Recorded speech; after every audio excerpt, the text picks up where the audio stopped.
The Burning Questions of Bingo Brown by Betsy Byars. Read by Kerry Shale. Dr. Jekyll and Ms. Hyde. Bingo Brown fell in love 3 times during English class. Bingo had never been in love before. He had never even worried about falling in love. He thought love couldn't start until a person had zits, so he had plenty of time. Bingo was worried about being called on. It was the kind of assignment Bingo dreaded. "You are successes," Mr. Markham had told them. "You are tops in your field. Your picture has been on the cover of Time. I have written to you for advice because I want to be exactly like you. Now write a letter back to me. Describe your career and give me some advice." Bingo's letter was face down on his desk. His arms were crossed over it. Tara Emerson was reading her letter. Tara had picked a career that she said was physically hard but rewarding and brought pleasure to millions of people. Tara was a solid gold dancer. "Could I be a solid gold dancer?" Mr. Markham asked when she was through. He was twirling a yellow scripto pencil between his thin fingers. He was better at twirling than a majorette. "I don't think so," Tara said. "Why not? Are they all girls?" "No, but the boys are hunks," Tara said. There was an amused murmur.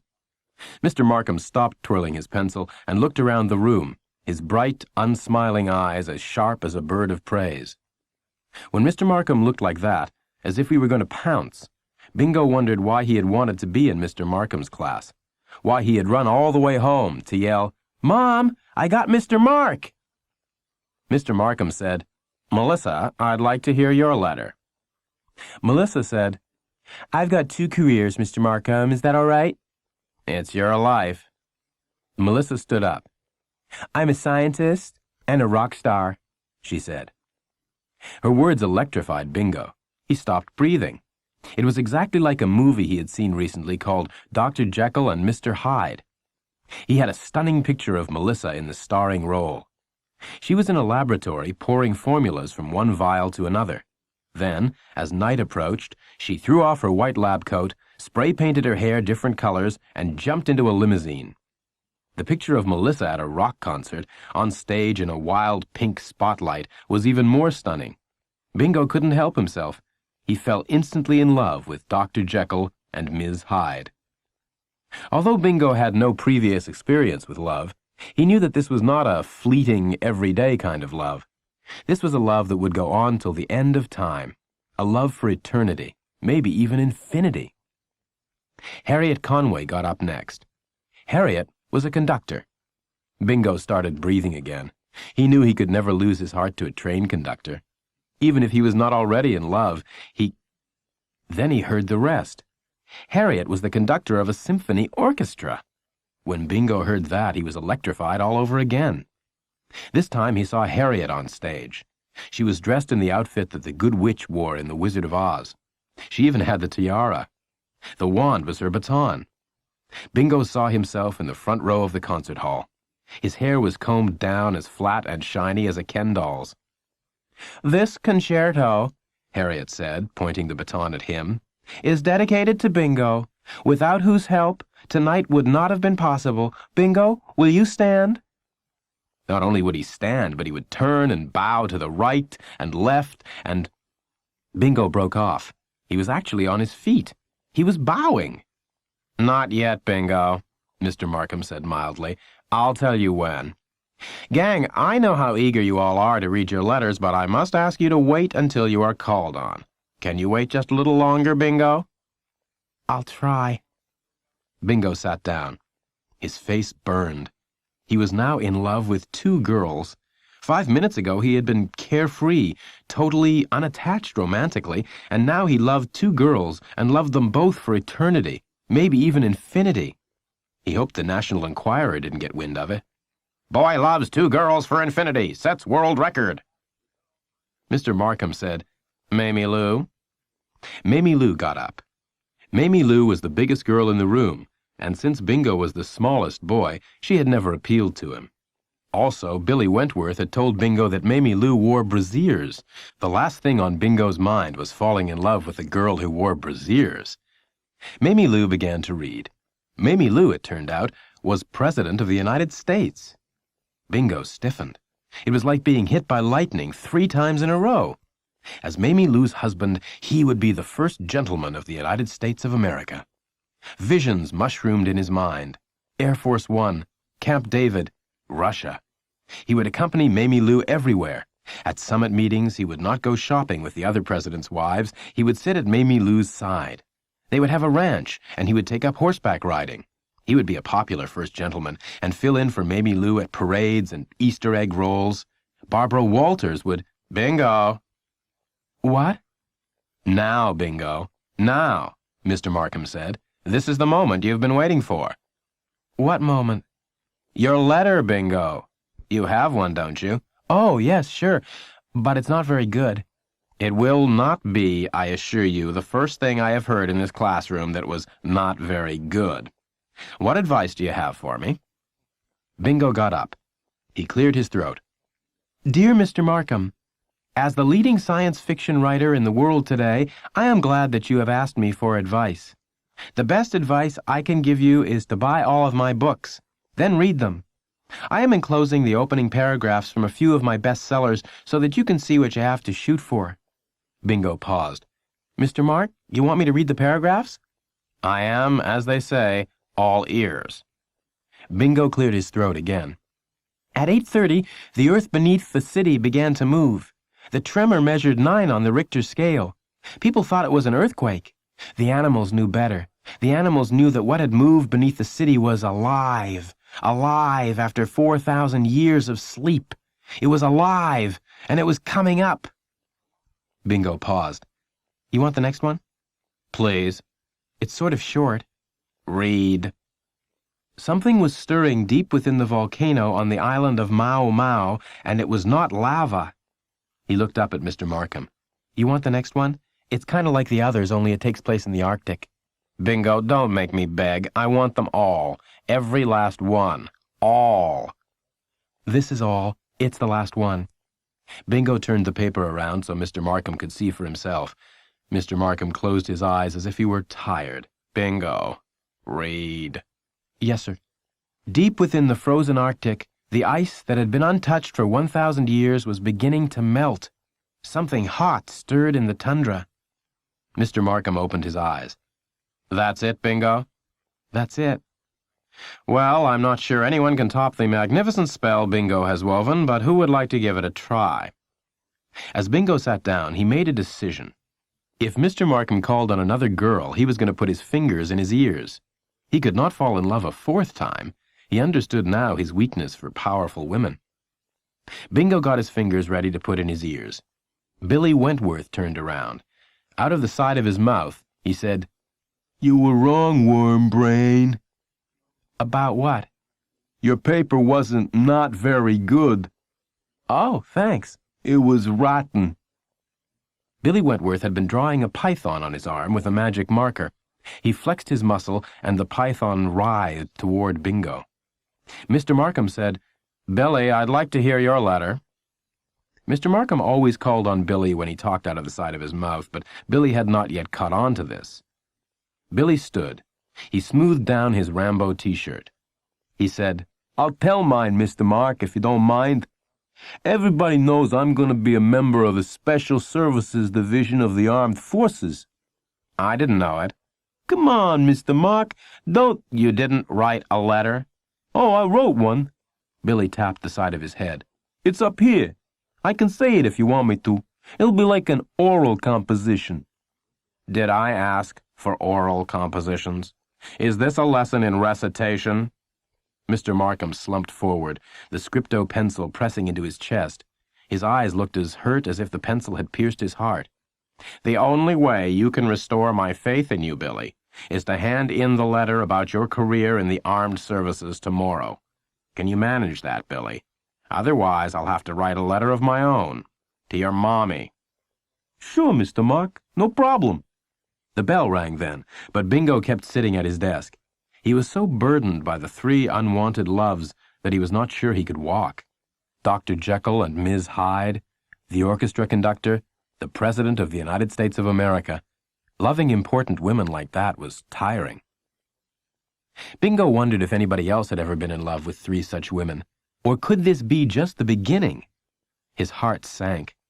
Was he going to fall in love with 3 girls every day? How long could he keep it up? How many girls were there in Roosevelt Middle School? How could he find out? Would the office tell him? He had to know, because the total number of girls divided by 3 would be the length of time it would take him to fall in love with all of them. It made an impressive formula. After that, what? Would he have to transfer to another school? Another city? Would he spend his youth desperately searching for 3 new girls, then 3 more new girls, then bingo? What? The bell rang, Mr. Markham said. He was strapping on his motorcycle helmet. He spoke as carefully as he would have spoken to an infant. School is over. You may go home now. Oh, thanks. You are welcome. Bingo got up quickly and left the room. Mousse attack. It was midnight. Bingo was in the bathroom, staring at himself in the mirror. The face looking back at him was tired, but the eyes were restless, too bright. I look like Mr. Markham, Bingo thought. He turned his face from side to side, checking out the similarity. Yes, it's the eyes, he thought. Could it be possible that Mr. Markham was also in love with 3 women? Could that account for the way he looked lately? Should I say something, Bingo wondered? Something like, I know how you feel, Mr. Markham, because we're in the same fix. Should he hold up 3 fingers? Or should... What are you doing in the bathroom, Bingo? His mother called. Bingo opened the medicine cabinet and fumbled noisily. I'm trying to find the junior aspirin, he called back. What's wrong? Are you sick? No. Don't bother getting up, Mom. I'm not sick. Then why do you need aspirin? I can't sleep. Oh, here they are. I found them. Don't get up. Bingo did not want to face his mom. She might make him tell her the reason he could not sleep. His mother would definitely not be sympathetic about his being in love with 3 girls. You can't do anything without going totally overboard, can you? She would say. Well, she called from her bedroom, take the aspirin and go back to bed. That's what I'm trying to do. The aspirin didn't help much, and Bingo spent a restless night chasing Dr. Jekyll and Ms. Hyde, the orchestra conductor, and the President of the United States, none of whom wanted to be caught. The final chase scene took place on the White House lawn and was broadcast on the CBS Evening News. In the morning, Bingo was even more haggard. He stumbled into the breakfast room, sat down, and knocked over his milk. Sorry, he said. I just caught a glimpse of myself in the toaster. His mom said, Honestly, Bingo, you get more like your father every day. His dad said, Say thank you, Bingo. Your mom just paid you a great compliment. Thank you, Mom. His mother did not look amused. She started pulling napkins out of the holder and laying them over the milk. She said, You get exactly 2 things from your father, his clumsiness at the table and his freckles. She sat down. Bingo's mom hated freckles. The first thing she had asked in the delivery room after Bingo was born was, Is he freckled? Not yet, the doctor answered. This was not the first thing said in the delivery room, however, when Bingo was born. The first thing the doctor said was, Bingo! He probably said this every time a baby popped out, but Bingo's mother thought it was a first. Mom, he wasn't naming me, Bingo said once. This was when he was in kindergarten, and they were learning a song about a dog named Bingo. The song went like this. B-I-N-G-O, B-I-N-G-O, and Bingo was his name, oh. Every time they sang that, tears of shame would come to Bingo's eyes. He felt as bad as if he'd been named Fido or Poochie. Anyway, Bingo's father was very freckled. He told Bingo one time that he had counted his freckles, and he had 5,224 of them. Bingo was impressed. How do you know that? Well, I took a ruler, his father said, and I marked off 1 square inch on the back of my hand, right there.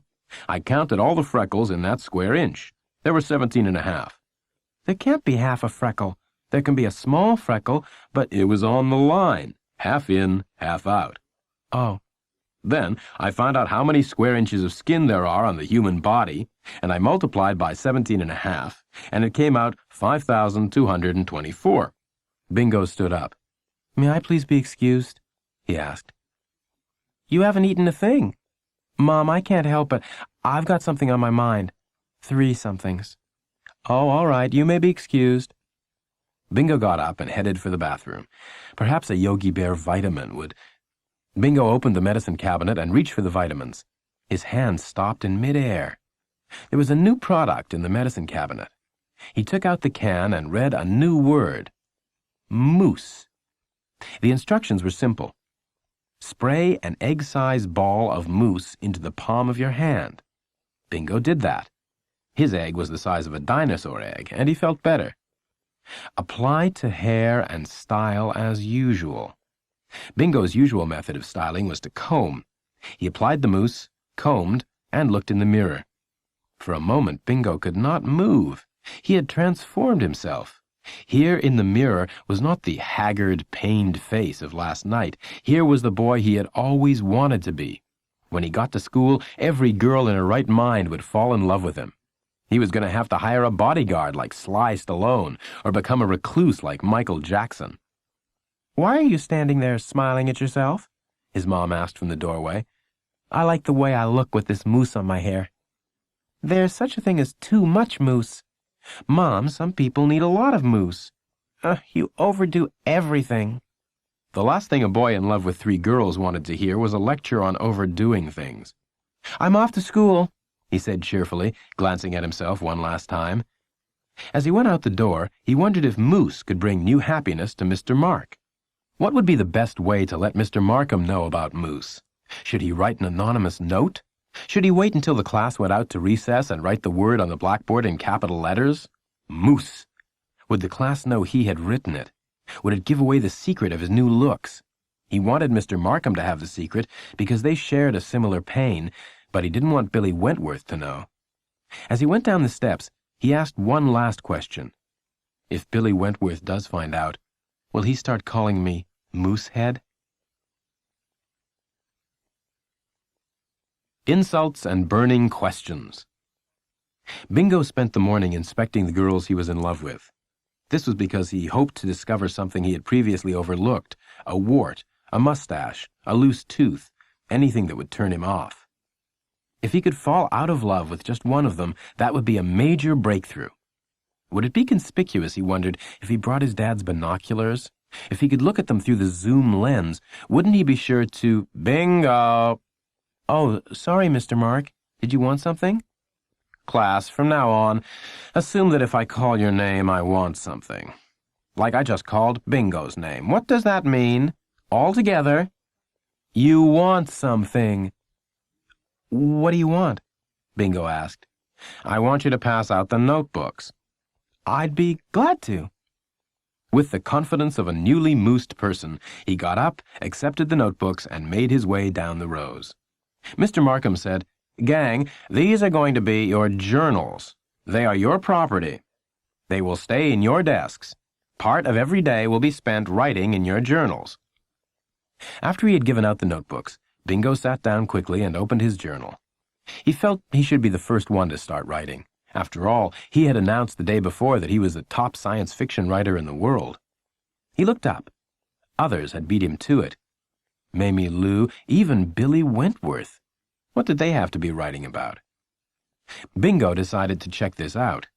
Weeks before, he had worked out his route to the pencil sharpener. As he passed Billy's desk, he glanced down. Billy Wentworth was not writing after all. He was drawing a picture of himself in combat gear and labeling the various weapons: flamethrower, radio control missile, noxious gas grenades, etc. Bingo kept walking. He wanted to see what his 3 loves were writing in their journals. Hopefully it would be something to weaken his love. The first one he came to was Mamie Lou. She was not writing at the moment, but she had written 2 words previously. Now she was lost in thought. Bingo glanced down. He read the 2 words. Dear Dairy. Bingo blinked his eyes twice, 3 times. Was Mamie Lou, the President of the United States, writing to a bunch of cows? He reread the words. Dear Dairy. "Excuse me for interrupting, but I think you've made a mistake." Bingo said this in the respectful way he would have corrected any president of the United States. You've written Dear Derry, and you probably meant to write Dear Diary. See, the I goes where the A is, and the A—" Mamie Lou looked up at him, and Bingo trailed off. This was not a look of gratitude. This was a look of pure ice-cold hatred. It was the look that would probably be effective years from now against Russian diplomats. But to look at him that way, he who was going to fill in for her at Easter egg rolls— Billy Wentworth exploded into laughter. "Dear Derry," he said. "Moo!" More Wentworth laughter. Billy's laughs were distinctive ha-ha-has. Mr. Markham closed his eyes as if in pain. He had told them last week that when he closed his eyes in this manner, he did not want to hear one single sound. "This is important, gang, so let's practice," he had said. "Make as much noise as you want to." The class had made a moderate amount of noise. "Is that the best you can do? You disappoint me." They had made a lot of noise, with whistles and catcalls. Mr. Markham had closed his eyes. There was silence. "One more time." More noise. Eyes closed. Silence. "I think you've got it." "I hope so." Bingo waited, frozen in place, until Mr. Markham opened his eyes. When Mr. Markham's newly opened eyes looked right at Bingo, Bingo decided to go back to his seat without sharpening his pencil or checking any more journals. Bingo was disappointed. All he had learned was that the President of the United States did not take criticism well, and that he would have to use a lot of tact to help her through her presidency. Bingo raised his hand. "You're not going to read these, right?" "No one is worried about me reading them, Bingo.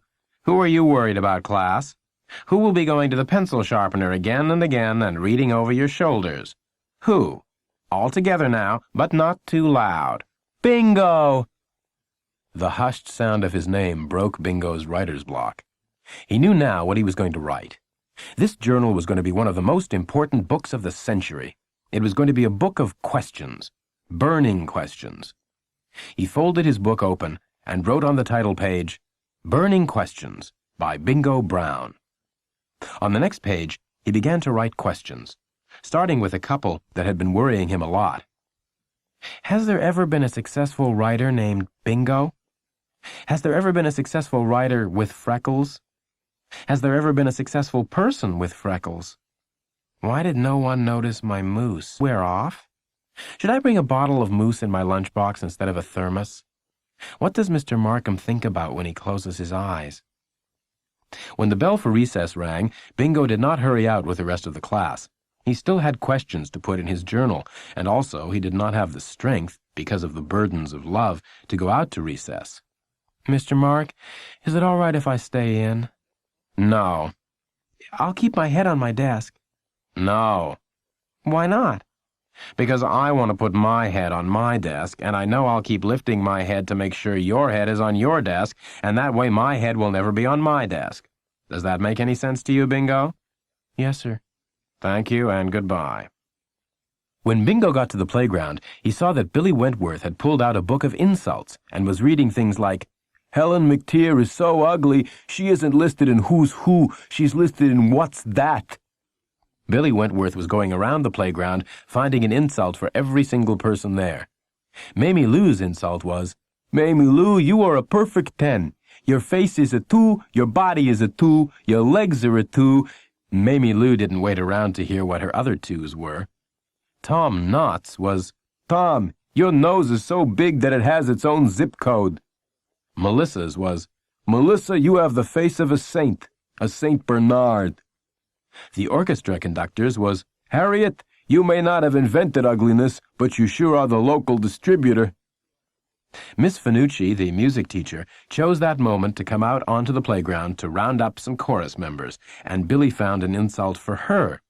Hers was, "Miss Finucci is so ugly that when she goes to the zoo she has to buy 2 tickets, one to get in and one to get out." Miss Finucci passed the group at the exact moment Billy delivered the line. She stopped. She put out her hand for the book. She was not smiling. Billy whipped the book behind his back. The faint remnants of the magic marker Python writhed on his bare arm. Miss Finucci kept holding out her hand. Billy Wentworth shook his head regretfully.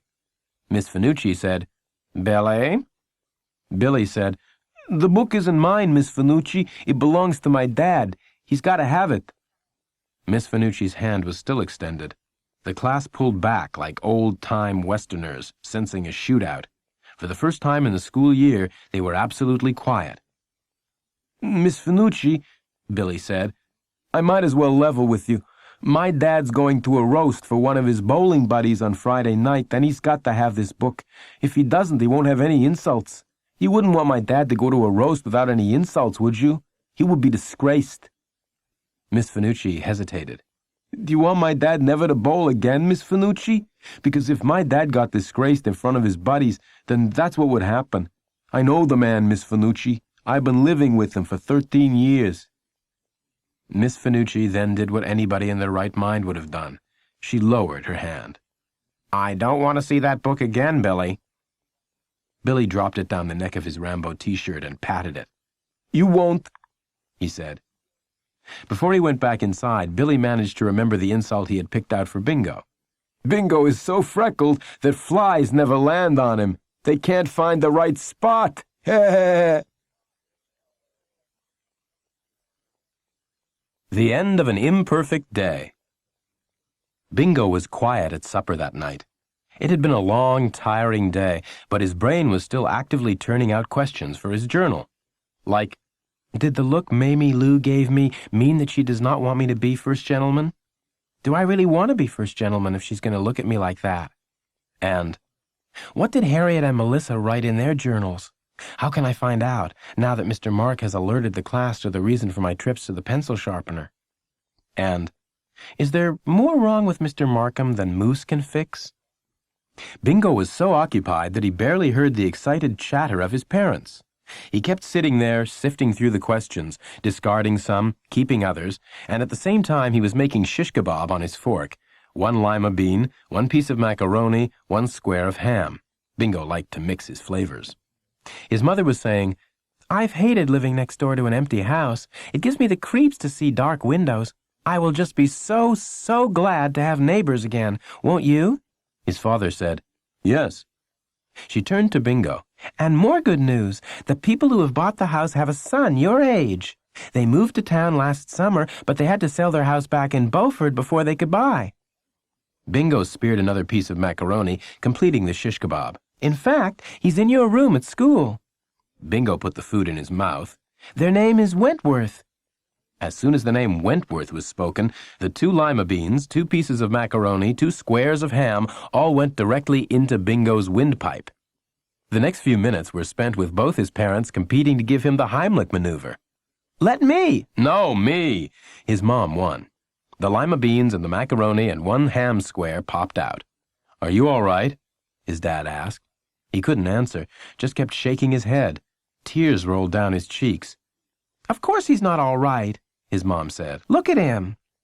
She gave him 1 more sharp jab under the ribs, and the ham popped out. Satisfied at last, she said, "If you'd take time to chew your food, Bingo, things like this wouldn't happen." They sat back down.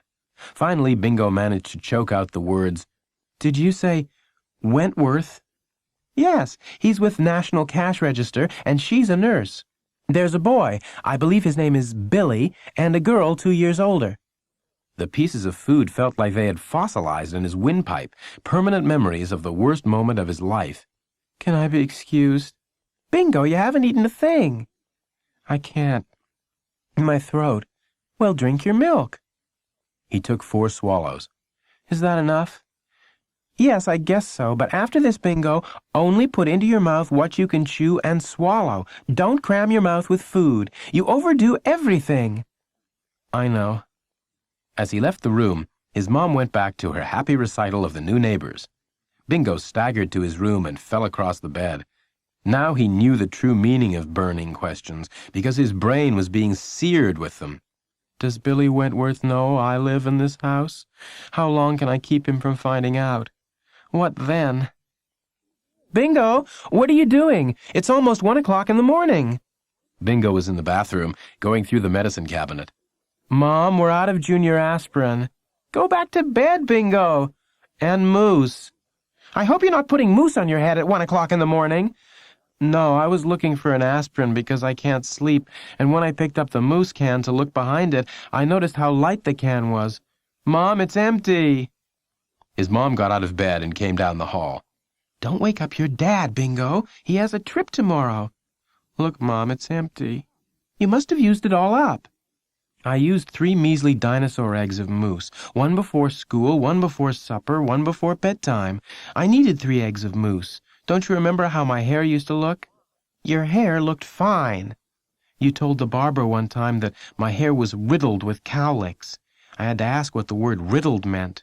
I said no such thing. Anyway, you're only supposed to use mousse after you shampoo. Who says? The label. Where? Right there. Anyway, I did shampoo. When? Last week? Last month? They would probably have continued the argument because Bingo's mom was a good arguer, and she had passed on this trait to Bingo, but Bingo's dad called out, "Will you two shut up? I'll buy more mousse. I'll buy a truckload of mousse. I'll buy a warehouse of the stuff if you'll just shut up." "Good night, Bingo," his mother said. "Good night, Mom." To Ray, from Worm Brain. It was English again, and Bingo sat staring at his sheet of paper. This was one of the assignments he had been looking forward to. This was the day they were writing to their favorite authors. Bingo had already decided he would write to Ray Bradbury and reveal to him that he had 3 science fiction novels underway. Even though he still had only 1 paragraph done on each one, he figured Ray Bradbury did not get many letters from 12-year-olds who have started 3 novels. However, the fact that Billy Wentworth was going to move next door to him occupied his whole mind. So far, Billy didn't know. Bingo could tell that from the way he said, "Hello, Worm Brain," in his usual way, but when Billy Wentworth did find out, he was not going to like it. The class had now been working on their letters for 15 minutes. All Bingo had on his paper were 2 words, "Dear Ray." Bingo sighed. He decided to do what he usually did in blank moments, sharpen his pencil and check out the other letters. He'd be very surprised if he saw any other Dear Rays. He got up. He knew he would have to walk very briskly so that it wouldn't look suspicious. He passed 1 Lloyd Alexander, 1 Jean Fritz, and 1 Dr. Seuss. This took him to the desk of the President of the United States. He glanced down. He was so astonished by her letter that all thoughts of Billy Wentworth went out of his mind. The President of the United States was writing to Laura Ingalls Wilder. And not only that, she had written this unbelievable sentence. "Dear Laura Ingalls Wilder, I know that you are dead, but please write if you can and let me know where you get your ideas." And this was the woman that he thought he loved? This was the woman he was going to sit beside at conferences and fill in for at Easter egg rolls? She looked up at him then, giving him the same icy-cold look she had given him the day before. "What are you looking at?" she asked. "Nothing." "Then bug off." Bingo continued on his way to the pencil sharpener. He felt a deep sense of relief. Now he definitely only loved 2 girls, and perhaps if he saw who they were writing to, he wouldn't love them either. Dr. Jekyll and Ms. Hyde saw him coming, unfortunately, and turned her paper over so Bingo couldn't see it. Bingo stood there stabbing himself on the leg with his pencil. Why do people care if I see their papers? Do they think my eyes will ruin the words? Why can't they let me look? Why? Why? Mr. Markham stopped Bingo's questions with one of his own. "What are you doing, Bingo?" "Nothing. Going to the pencil sharpener." "Have you finished your letter?" "Not quite." "Anyway, Bingo, I do not want the letters written in pencil. Intelligent beings do not write letters in pencil. They write in pen. This is because they are secure enough not to need to erase." "I'm doing my first draft in pencil." Bingo sharpened his pencil and spun around so fast he caught Dr. Jekyll and Ms. Hyde off guard. She was writing to Isaac Asimov. This moved Bingo so much that he couldn't step away from her desk. He could not move. He just stood there, staring down at her hair, which was so beautiful she didn't even need mousse. He was glued in place, rooted to the spot. He would never ever leave her desk. He would spend the rest of his life here like a pilgrim, a worshiper at a shrine. Bingo, either go directly to your desk or the principal's office." "Yes, sir." Bingo found that these harsh words from Mr. Markham broke the spell, releasing him, and he was now capable of returning to his desk. Bingo was the only person at the supper table who was depressed. His parents were extremely happy. They were acting like children, and Bingo was acting like an elderly person. Here's what transformed Bingo's parents. They got letters from their college. They went to the same college. That's how they met.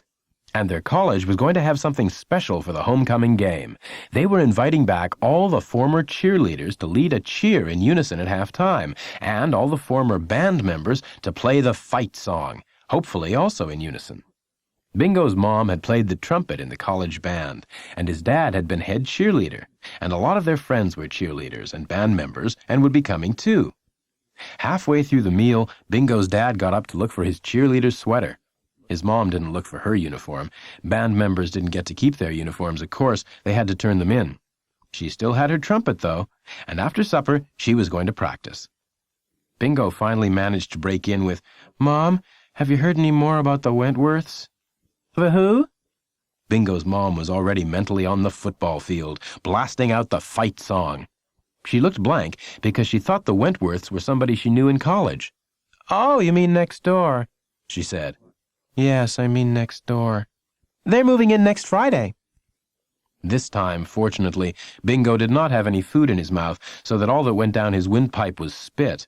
Still, if you inhale enough spit, you can get just about as choked on it as on shish kebabs. Finally, he stopped coughing long enough to ask, "What's their hurry?" "Their hurry? That's a funny question. Well, I imagine they would like to get settled as soon as possible. I've met her, and she's very nice. The son was there, and I asked him if he knew you, and he said he did." Bingo's heart missed a beat. "Mom, you asked Billy Wentworth if he knew me?" "Yes, what's wrong with that?" "Mom, it was a perfectly natural question." "What exactly did you say?" "I said, I believe my son's in your room. His name's Bingo. Do you know him?" And he said yes. "How did he say it, Mom? Did he say it in a normal voice? Or did he—" Bingo didn't get to finish because his dad appeared in the doorway. His dad had found his cheerleading sweater and put it on. It was tight, and there was a moth hole over his heart, but those imperfections didn't bother him at all. He came into the kitchen doing a cheer. 1, 2, 3, 4, 3, 2, 1, 4. Who for? What for? Who you gonna yell for? Catawba, Catawba, Catawba! Bingo tried not to appear as horrified as he was. He could not look at his mom because he felt so sorry for her being married to his dad. To his surprise, his mom clapped her hands together. She jumped up. Her napkin flew into the air. "I'll get my trumpet!" she yelled. She reappeared with her trumpet and began playing the college fight song, and his father, what had gotten into the man, began doing a sort of Highland fling. All Bingo could do to help them was to pray that no one would come to the door. If anyone saw his family at this moment, the family name of Brown would go down, as they say, in infamy. A burning question to put in his notebook tomorrow. What exactly is infamy? The T-shirt war. Bingo managed to be late for school the next day so that Billy Wentworth wouldn't be able to say anything to him. Oh, he would be able to say something out of the side of his mouth, something like, "I don't like living next door to worm brains." Nothing could prevent that, but Bingo wouldn't have to answer. As Bingo came through the door, Mr. Markham said, "Get in your seat, Bingo. I have an announcement from our distinguished principal, and as usual, it will deeply affect us all. I don't want anyone claiming they didn't hear it." Bingo sat. These announcements didn't usually affect him, so he began fumbling under his desk for his journal. He wanted to jot down a few quick questions. Then he heard the announcement, and his journal fell to the floor, along with the fragile structure of his life. "In the future," Mr. Markham read, "no one will be allowed to wear T-shirts that have any writing on them." There was such a long and terrible silence that Mr. Markham read the announcement again. "In the future, no one will be allowed to wear T-shirts that have any writing on them." Bingo had spent half the night planning to have a T-shirt printed up which read, "I am a nonviolent person. Please respect my commitment by not hitting me." Now his commitment to nonviolence could never be worn to school. He could wear it in his yard, of course. In fact, he didn't plan to go out in the yard in anything else. Still, it was a bitter disappointment. Now a ripple of anger replaced the silence. Bingo joined in the murmurings. Every single person in the room, it turned out, was as affected as he was. The President of the United States raised her hand. "Yes, Mamie Lou?" Mamie Lou had on her Beach Boys t-shirt. "That's not fair." "Maybe not, Mamie Lou, but there have been complaints from some of the parents. A few of the older boys have been wearing shirts that were vulgar, and since we don't have time to check every word on every shirt, from now on there will be no t-shirts with writing. Gang, this affects me as much as it does you. I can't wear my Beethoven or bust anymore." Billy Wentworth put up his hand. "Yes, Billy." "What did the vulgar shirts say?" Mr. Markham closed his eyes. When he opened them, he said, "Now, gang, come on. Take out your arithmetic books, please. Once again, we are going to have a stab at dividing fractions. I'm hoping for some sort of a breakthrough." Billy's hand was in the air again. "Billy, if this question is about the vulgarity on the T-shirts—" "It's not." Mr. Markham twirled his pencil and waited. Billy stood up. He smoothed the front of his Rambo T-shirt. Although Bingo could only see the back of Billy's head, he knew that at that moment Rambo and Billy wore the same tough expression. Billy pointed to the word Rambo. "Would this count as writing?" "Let's see, Billy. Are those what you would call your ABCs?" Billy did not answer. He put his hands behind his back in a military stance. "All right, gang, here's a good rule to follow. If your shirt has any of the ABCs on it, and I hope you know them by now, if it has any of the ABCs on it, you can't wear it to school." Billy kept standing there. "What now, Billy?"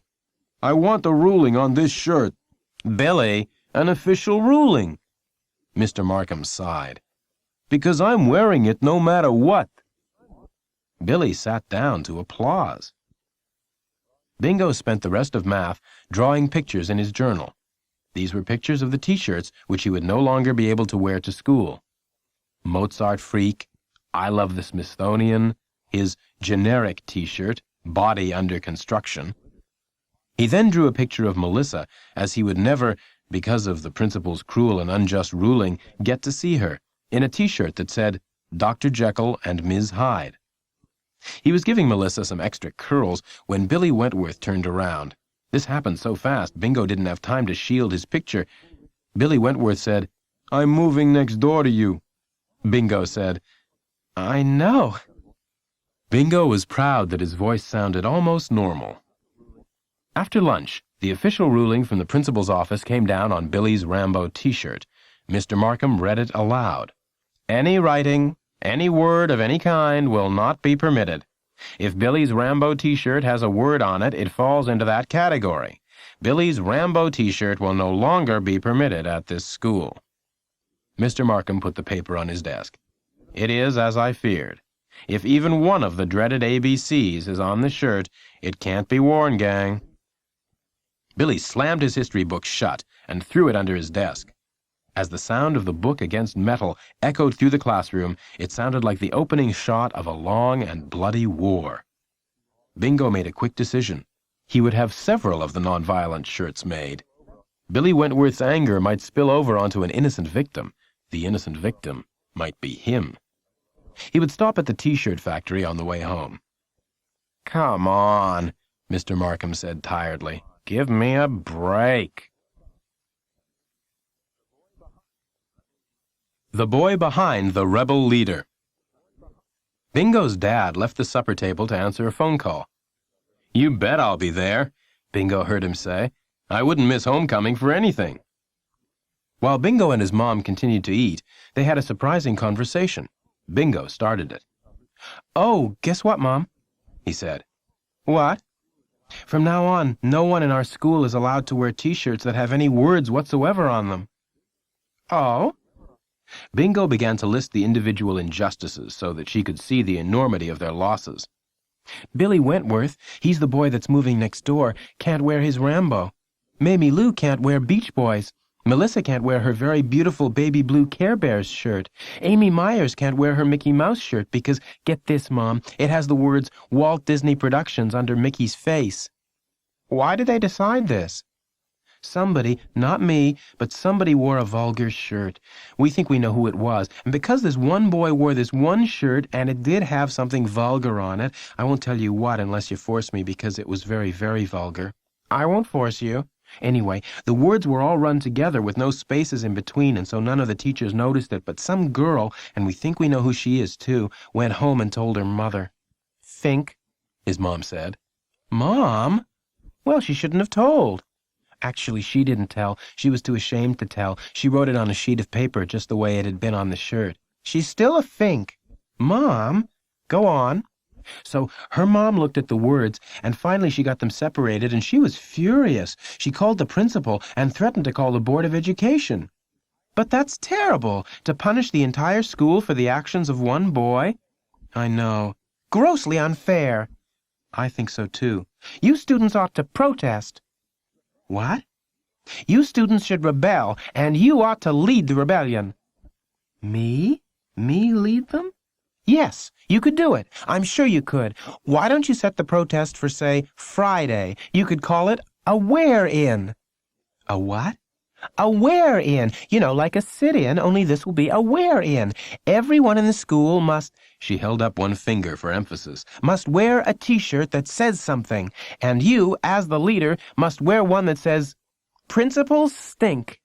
Mom? Now Bingo was really shocked. He couldn't believe his mom was advocating this. Usually she didn't like for him to stick out in a crowd, much less lead one. I will be extremely disappointed in anything less, she finished firmly. Mom, are you serious? Bingo didn't get the answer because his father came back from his phone call. You'll never guess who that was. Fig Newton, his mom said. Fig always makes you laugh like that. He and his wife, second wife, are coming, and— May I be excused? Bingo said. Yes, go on, his mom said. She seemed eager for him to get on with the revolutionary plans. Who's the second wife? I thought— Bingo went to his room with a heavy heart. Despite his mother's encouragement, he could not lead the rebellion.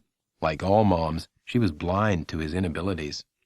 He looked at himself in the mirror, searching for some characteristic of rebel leadership that he had previously overlooked. If only he had a little mustache. His shoulders slumped. He was not now, and never could be, a rebel leader. It was hopeless. He sank onto the bed. In the morning he would just break the news to his mom.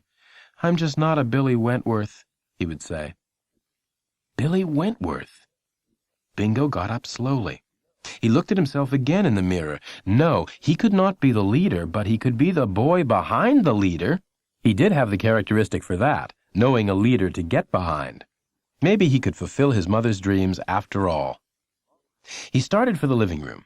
His mom was practicing Fight, Darn You, Fight on the trumpet. His dad was pulling on his cheerleading sweater. Bingo decided not to interrupt. There would be time to tell them of his triumph later. During the long night, as Bingo tossed and turned in his Superman pajamas, he tried out different strategies. Billy, would you mind leading a rebellion for my mom? Or, Billy, I was thinking of having a rebellion, and I was wondering if you would like to lead it. Or, Billy, do you like danger and intrigue? Finally, he tried the truth. Billy, my mom had an interesting suggestion about our T-shirt problem. Bingo got out of bed at once and stood in front of the mirror. Billy, my mom had an interesting suggestion about our T-shirt problem. Not bad for an opener. An hour later, wrapped in his Superman cape, he fell asleep, murmuring for the 44th time, Billy, my mom had an interesting suggestion about... The rise of the rebel leader. The classroom was quiet the next morning. Billy Wentworth had on his Rambo T-shirt, but he had put a strip of black tape over the word Rambo. Billy thought this had the effect of making it look worse than it was, like the black strips they put on nudes to hide vital stuff. The girls wore unfamiliar blouses and dresses, and the boys ill-fitting shirts.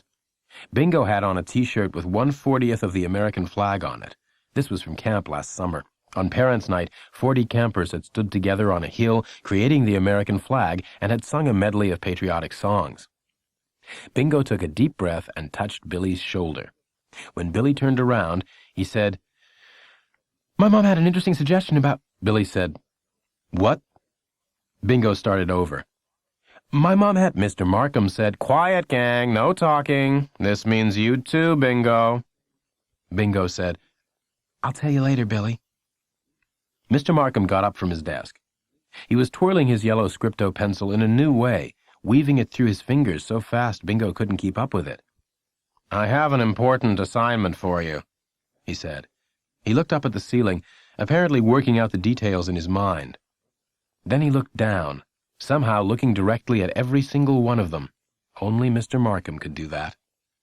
"I want you to write a letter for me, and gang, this will be the most important letter you have ever written in your life." Billy mumbled, "Here we go again, gang." Bingo felt uneasy. He didn't like the way Mr. Markham looked. Mr. Markham put his pencil behind his ear and took hold of his chin as if he had an imaginary beard. He stroked the invisible beard. His eyes were too bright. He said, "Has anyone in this classroom ever seen my girlfriend?" There was a shocked silence. Most of them had never thought of Mr. Markham as a romantic person who went on dates and had girlfriends. The boys looked down at their desks in embarrassment. Even Bingo, who had previously thought he and Mr. Markham might share an unfortunate fate, being in love with 3 women, even Bingo didn't want to hear about one particular girlfriend. "Nobody has seen her?" Melissa put her hand halfway up. "You've seen her, Melissa?" "I don't know. Maybe." Melissa glanced around as if she were looking for help. "One time I saw somebody on the back of your motorcycle." "Could you be a little more specific, Melissa? After all, a great many girls have ridden on the back of my bike." "Her name was Dawn." "That's the one. Tell the class, Melissa, did you get a good look at her?" "Pretty good." Melissa was twisting her hair now. Bingo had never seen her so uneasy. "You got off and went in the grocery store, and she stayed on the motorcycle. I went over and said hi." "Melissa, would you say Dawn is beautiful, very beautiful, or incredibly beautiful?" "She was real pretty." "I'll take that. Now, Melissa, for those who have not seen her, would you stand up and describe her?" Melissa sighed. "Please, Melissa." "I'm not good at describing people." "Try." Melissa got up slowly. "Well, she's about that tall." Melissa held her hand 3 inches over her head. "She's got long blonde hair and it's real curly. I don't know what color her eyes are because she had on dark glasses." "Green." "She reminded me of Malibu Barbie." "Can I please sit down now?" "Yes. The point is, gang, that Dawn is very beautiful, but she is not incredibly smart. I guess you can't have it all. So every now and then Dawn comes up with something stupid like she might say she wants to break up with me. She does not want to break up," he went on quickly. "I want to make that clear. What she wants is to be talked out of breaking up with me. You understand what I'm saying?" He looked at them, again with eyes that were too bright to see if they understood. Apparently satisfied, he went on. "This is what we are going through right now. Dawn says she wants to break up with me, and I need a new way to convince her not to. I need a new approach, gang, and that's where you come in. I thought if you would write her letters, telling her how great I am, telling her why she shouldn't break up with me. You know the kind of letters I want, don't you?" He leaned forward and watched them. This time he must have seen doubt in their faces. "All right, how many will write a letter?" No hands went up. "Come on, this is an assignment. You are refusing an assignment? Melissa, you'll write, won't you?" Melissa didn't look at him. "I wouldn't know what to say." "Just tell the truth. That's all I'm asking. Dear Dawn, I do not want you to break up with Mr. Markham because he is the most wonderful teacher in the world." Something like that. Be funny if you want to. "Dear Dawn, do not break up with Mr. Mark because as soon as he is free, women will be breaking down the door of our classroom and we won't be able to have math." Be sad. Make her cry. "Dear Dawn, Mr. Markham only has 2 months to live." They're your letters. Bingo's mouth was hanging open, and his was not the only one. "All right," Mr. Markham went on in a firmer voice. "I have given you an assignment, and I want you to get out your paper. Write, 'Dear Dawn,' and something will come to you. I guarantee it. Come on, gang, I need these letters. Over the rustle of paper, Mr. Markham said, "Normally I don't place any limits on length, but I do think the descriptions of my good qualities should be kept to no more than 3 pages. He laughed, but nobody else did. "Get started, gang. I'd like to have these by recess." Bingo bent over his paper instantly and began to write. He was aware that he was the only person in the class who had started. His pencil flew across the lined paper. "Billy," he wrote, "my mom had an interesting suggestion about our T-shirt problem." "Bingo!" Mr. Markham cried in a pleased way. "I knew I could count on you." Bingo shrugged and kept writing. "She said we ought to rebel. She said we ought to set aside one day, like this Friday, and every single person in the school would wear a shirt with words on it.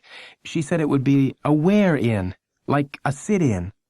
She said—" Later, after he gave the letter to Billy, he had time to scribble, "Dear Dawn, please, please don't break up with Mr. Markham. Hurriedly, but most sincerely, Bingo Brown." The playground buzzed with questions. "What did you say to Dawn?" "I didn't know what to say. What did you say?" "I didn't want to hand mine in, did you?" "You think Mr. Marks flipped his lid?" And then came the big question. "Hey, what's Wentworth doing on top of the garbage can?" Bingo had the answer to that one. "I think he's going to make an announcement. It looks like that's what he's going to do. Come on, let's see what he's going to say. It may be about the T-shirts." Bingo closed in around the garbage can with the others. His heart had moved up into his throat. This was his work. He had done this. He wished his mom could have been there to share his pride.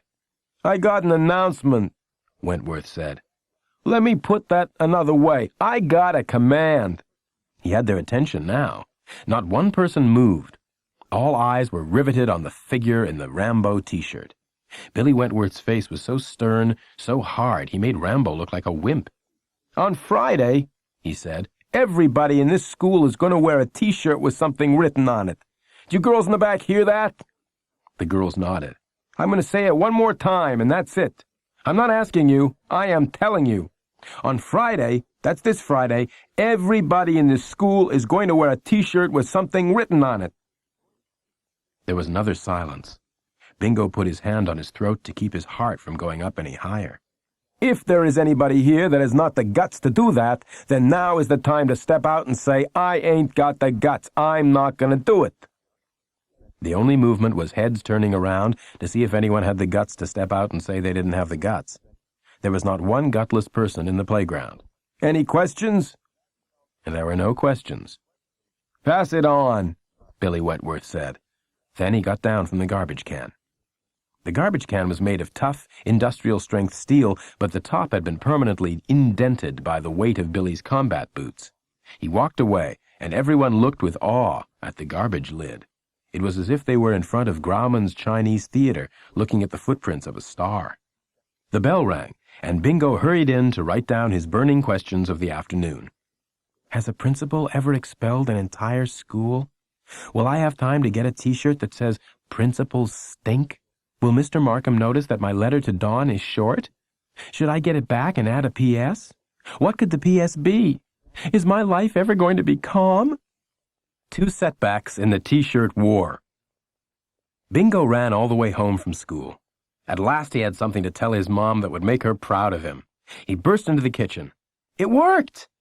His mom was on the phone, selling Mary Kay Cosmetics. His mom wanted a job in marketing, but was filling in the gap with Mary Kay Cosmetics. She held up her hand for silence. Bingo sat down at the table and waited eagerly for her to finish. When she hung up, he said again, "Mom, it worked!" "What worked?" Bingo could see that she was not interested in his news, but boy, oh boy, was she going to be. "Your suggestion!" "What suggestion?" Still no interest. "The wear-in!"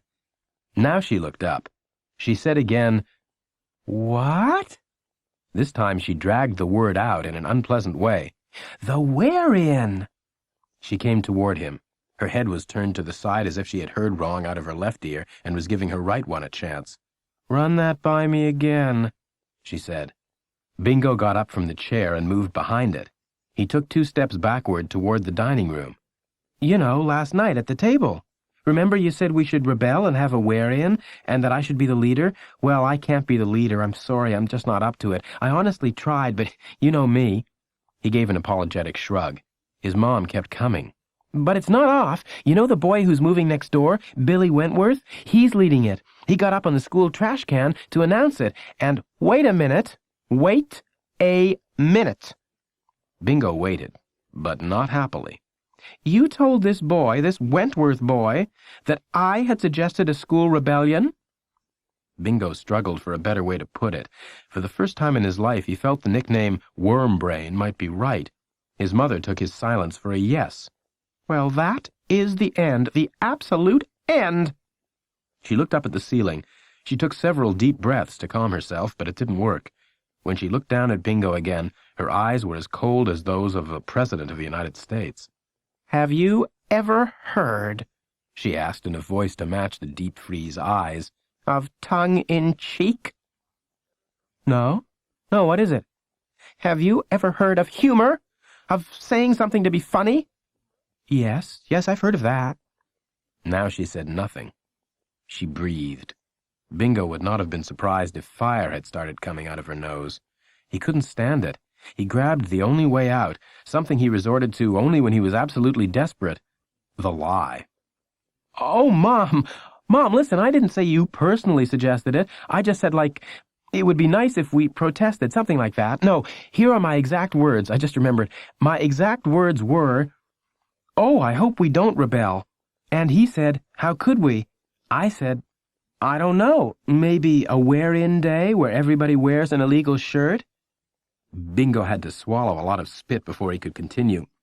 "I certainly have enough sense not to involve you. After all, you are secretary of the PTA. I would never involve you in anything that would cast dispersions on your officership." She folded her arms over her chest. "If you are lying to me, Harrison." His mom only called him by his real name in moments like this. Bingo made an X on his chest to indicate truth, a big one that covered his entire chest and both hips. "So," she began breathing more normally, "when is the wear-in going to be, and what are you going to wear?" "Friday, and Mozart Freak. It's the only thing clean." He didn't think it was the moment to apologize for not having principles stink. "Good choice." Relief, Bingo decided, was the most wonderful emotion in the world. "Thank you," he said. "Well, I'll be going now."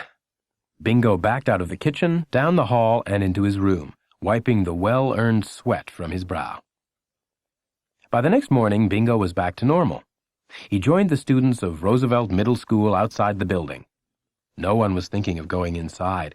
Everyone was talking about the wear-in. The girls were in clusters, planning which of their shirts would be most appropriate. Bingo moved from group to group, happily eavesdropping. Naturally, Billy was going to wear Rambo, but he had bought a brand-new Rambo shirt. That was a sign of the importance he himself placed on the day. Bingo had assumed that Mamie Lou would wear Beach Boys, but she was not. She said it didn't have enough words on it. She was going to wear one that said, "If you can read this, you are too close." Although this did not make Bingo fall back in love with her, it did make him think of her as presidential material again. George Rogers was wearing Weird but Lovable. Huey McManus was wearing Shut Up or You Face. Freddie was wearing I Are a Genius. Amy Myers was wearing In a World Full of Copies, Here's an Original. Marian Wong was wearing Have You Thanked a Plant Today? Harriet was wearing Smash Computers and Let the Chips Fall Where They May. And Melissa. Now he was truly, hopelessly in love. Melissa was borrowing a shirt from her mom. On this shirt was printed the entire Declaration of Independence. Her mother, Bingo overheard Melissa telling Harriet this, wore the shirt whenever she'd absolutely had it with everybody in the family. Whenever the family saw her in this shirt, they backed off. Bingo had the feeling that tomorrow was going to be the most wonderful day of his life. He went into the school with everyone else. He had only one question. What could spoil this perfect day? Mr. Markham was sitting at his desk, looking as if he had the answer to Bingo's question. His eyes were not closed, but there was something about his expression that made them stop talking about T-shirts. "Is anything wrong, Mr. Mark?" Melissa asked. "You tell me. Sit down, gang." They sat. Mr. Markham stared down at his desk for 1 minute, and then looked up. This was effective. Bingo had the feeling Mr. Markham was going to say something about the poor quality of the Dawn letters. Bingo looked down at his desk. Mr. Markham said, "In case any of you are planning to wear shirts tomorrow with words on them." He paused. This was also effective. Bingo looked up. "Don't." The class sat without moving. All morning they had been in a blaze of unified excitement. Many of them already had their illegal shirts laid out on their beds at home. Many of them planned to wear the shirts to sleep. Madam President said, "Why?" She was too upset to go through the ritual of holding up her hand. "Mr. Boehmer will be at the door," Mr. Markham said. "And the reason he will be there is so that he can personally inspect every student and send home anyone who is wearing a shirt with writing on it of any kind." Bingo had a rush of unmanly questions. Could I wear a jacket tomorrow? Could I go in the side door? Could I be tardy? Could I? Billy Wentworth put up his hand. Mr. Markham said, "Yes, Billy." "What time?" "What time what?" "What time will Boehmer be at the door?" "Oh, 8 o'clock. "Tell him something for me." "What?" "Tell him I'll be waiting for him." Bingo was electrified. This was the boy he didn't want to live next door to? This hero? This man in a boy's disguise? It would be a privilege and an honor to live next door to Billy Wentworth. An awed silence followed Billy's announcement. Then the class began to clap. "Gang," Mr. Markham said, "there is no reason to applaud anarchy." They kept clapping. "Gang!"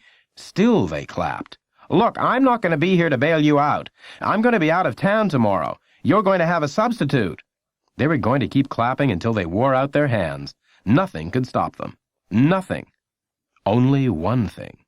Billy Wentworth put his fingers to his throat and gave them the signal to cut it.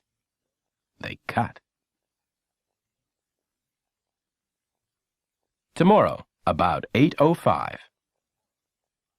"Oh, by the way," Bingo said casually at the supper table. "Not now, Bingo," his mom said. "Your dad's talking. Why can't you go to the homecoming, Sam? This is terrible." "Mr. Richardson wants me to go to Lima, Ohio and give a presentation." "Didn't you tell him it was homecoming?" "Yes." "Didn't he care?" "Not really." "Well, if you don't go, I'm not going either." "Of course you'll go. You've been practicing Fight Darn You Fight for weeks." Actually, she had only been practicing for 2 days, but it seemed like weeks. "It wouldn't be fun without you." "You have to go. You were the best trumpet player they had." "I'll think about it." "You mean you really would go without me?" "I didn't say that. I said I'd think about it." There was a silence, and Bingo filled it with, "Oh, by the way, I may be home from school early tomorrow." His mom said, "What time?" 8:05. The very casual delivery of the answer had the desired effect. Both parents stopped eating and looked at him. Bingo chewed his food slowly, the way his mom was always urging him to do. "We're having our protest wear-in tomorrow," he said. He started a new shish kebab.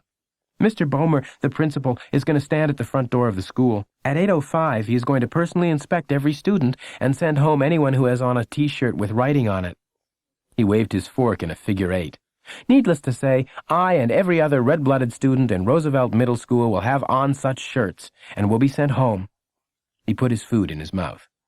While he chewed, his parents had time to register doubts about the wisdom of a rebellion. It could go on his permanent record.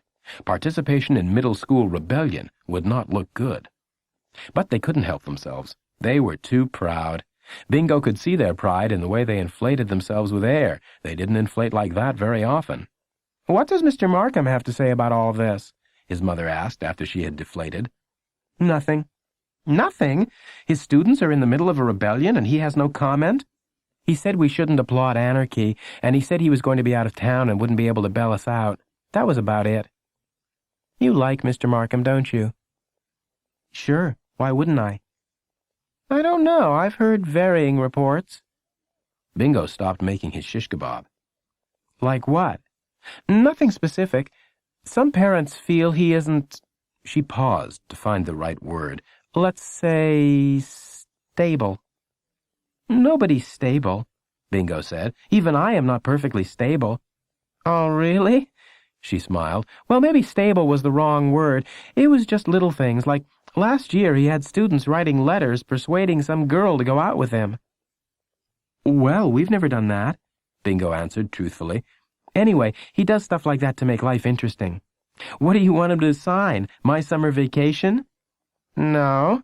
I should think you'd be glad I have a teacher I like for a change. I am. And that I am taking an active part in school politics. I am. Then, Bingo said, you should act like it.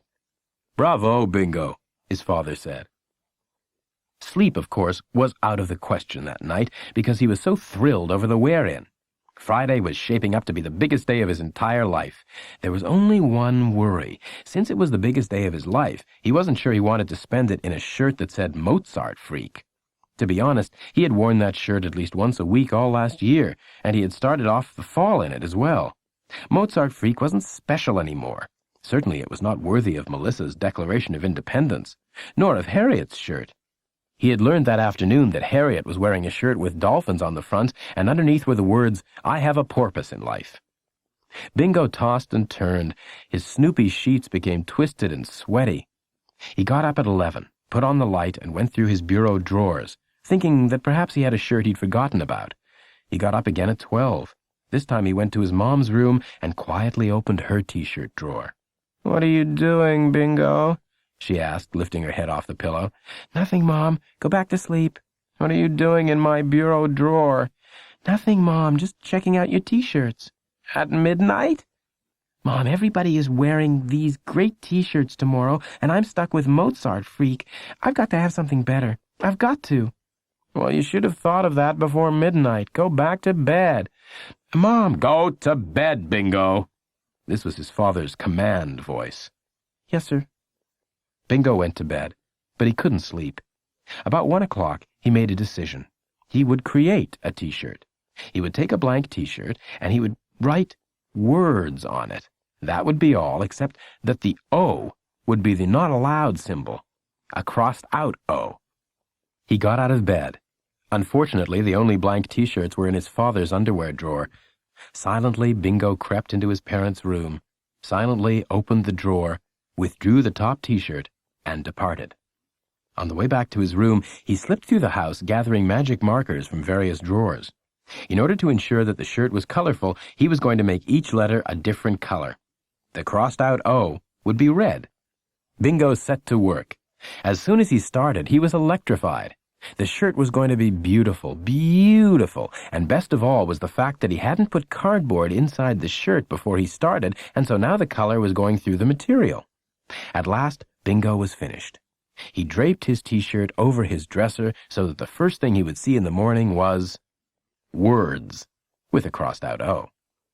He stood for a moment admiring the letters, the coloring, Bingo! Are you still up? No? Then why is your light on? I mean, yes, I'm up, but I'm going to bed right now. Bingo turned off the light. He fell across his crumpled Snoopy sheets. At last he was ready for the most thrilling day of his life. The most thrilling day of Bingo Brown's life. What do you think? Bingo stood in the doorway to the kitchen in his Words T-shirt. His parents put down their coffee cups and turned to look at him. Be honest now. I thought you had decided to wear Mozart Freak, his mom said. Mom, I told you last night it wasn't special enough. Wait, you haven't seen the back. He turned slowly, revealing S-D-R crossed out O-W. Now, what do you think? Many of his past creations had looked good on paper but had not worked out. Like last Halloween, the disguise was perfect, but it took him a half hour to walk to the first house. This had worked out. There was another long pause. Finally, his dad said, It's different. Really? You aren't just saying that? His mom said, Your dad's right. There won't be another one like it. Thanks. Now sit down and have some breakfast. Mom, I can't eat. I've got to get to school. Bingo! It won't take 5 minutes to eat a bowl of cereal. Mom, I'm late already. Everybody's going to be there early to get a good place. If I'm late, I'll miss it. The thought of that brought such anguish that he turned immediately and started for the door. Bingo, it's not even 7 o'clock yet. Now come back here and... The slamming of the front door was her answer. Every single person was already at school when Bingo got there.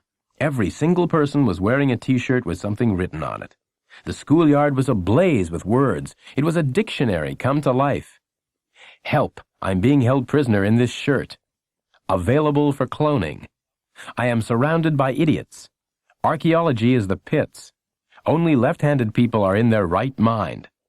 Bingo had never enjoyed anything so much. His mouth hung open in admiration. Notice, the area behind this shirt is protected under the Endangered Species Act. I have something money can't buy. Poverty. Rhenium. The only thing missing is you. Computer chips are small because computers take small bites. Caution. I know karate and a few other Oriental words. Be alert. The world needs more lerts. Split wood, not atoms. Stop continental drift. Beam me up, Scotty. There is no intelligent life down here. Reality is for those who can't face science fiction. Pi squared? No. Pi are round. Cake are square. Bingo's long, wandering path among his classmates brought him to the steps of the school. Billy Wentworth stood there alone, head and shoulders above the crowd. His eyes looked at some distant spot on the horizon. He had on his newly purchased Rambo T-shirt. His combat boots and camouflage pants completed the outfit. His hands were behind his back. He was standing at what Bingo recognized from war movies as parade rest. He would draw an aerial view of it later in his journal. Below him, the students milled around the schoolyard, admiring T-shirts and shivering with excitement and the chill of the fall morning. The October air was charged with electricity. You quack me up. Don't bug me. This is my do-nothing T-shirt. I'm not overweight. I'm under tall. Here I come. There I go.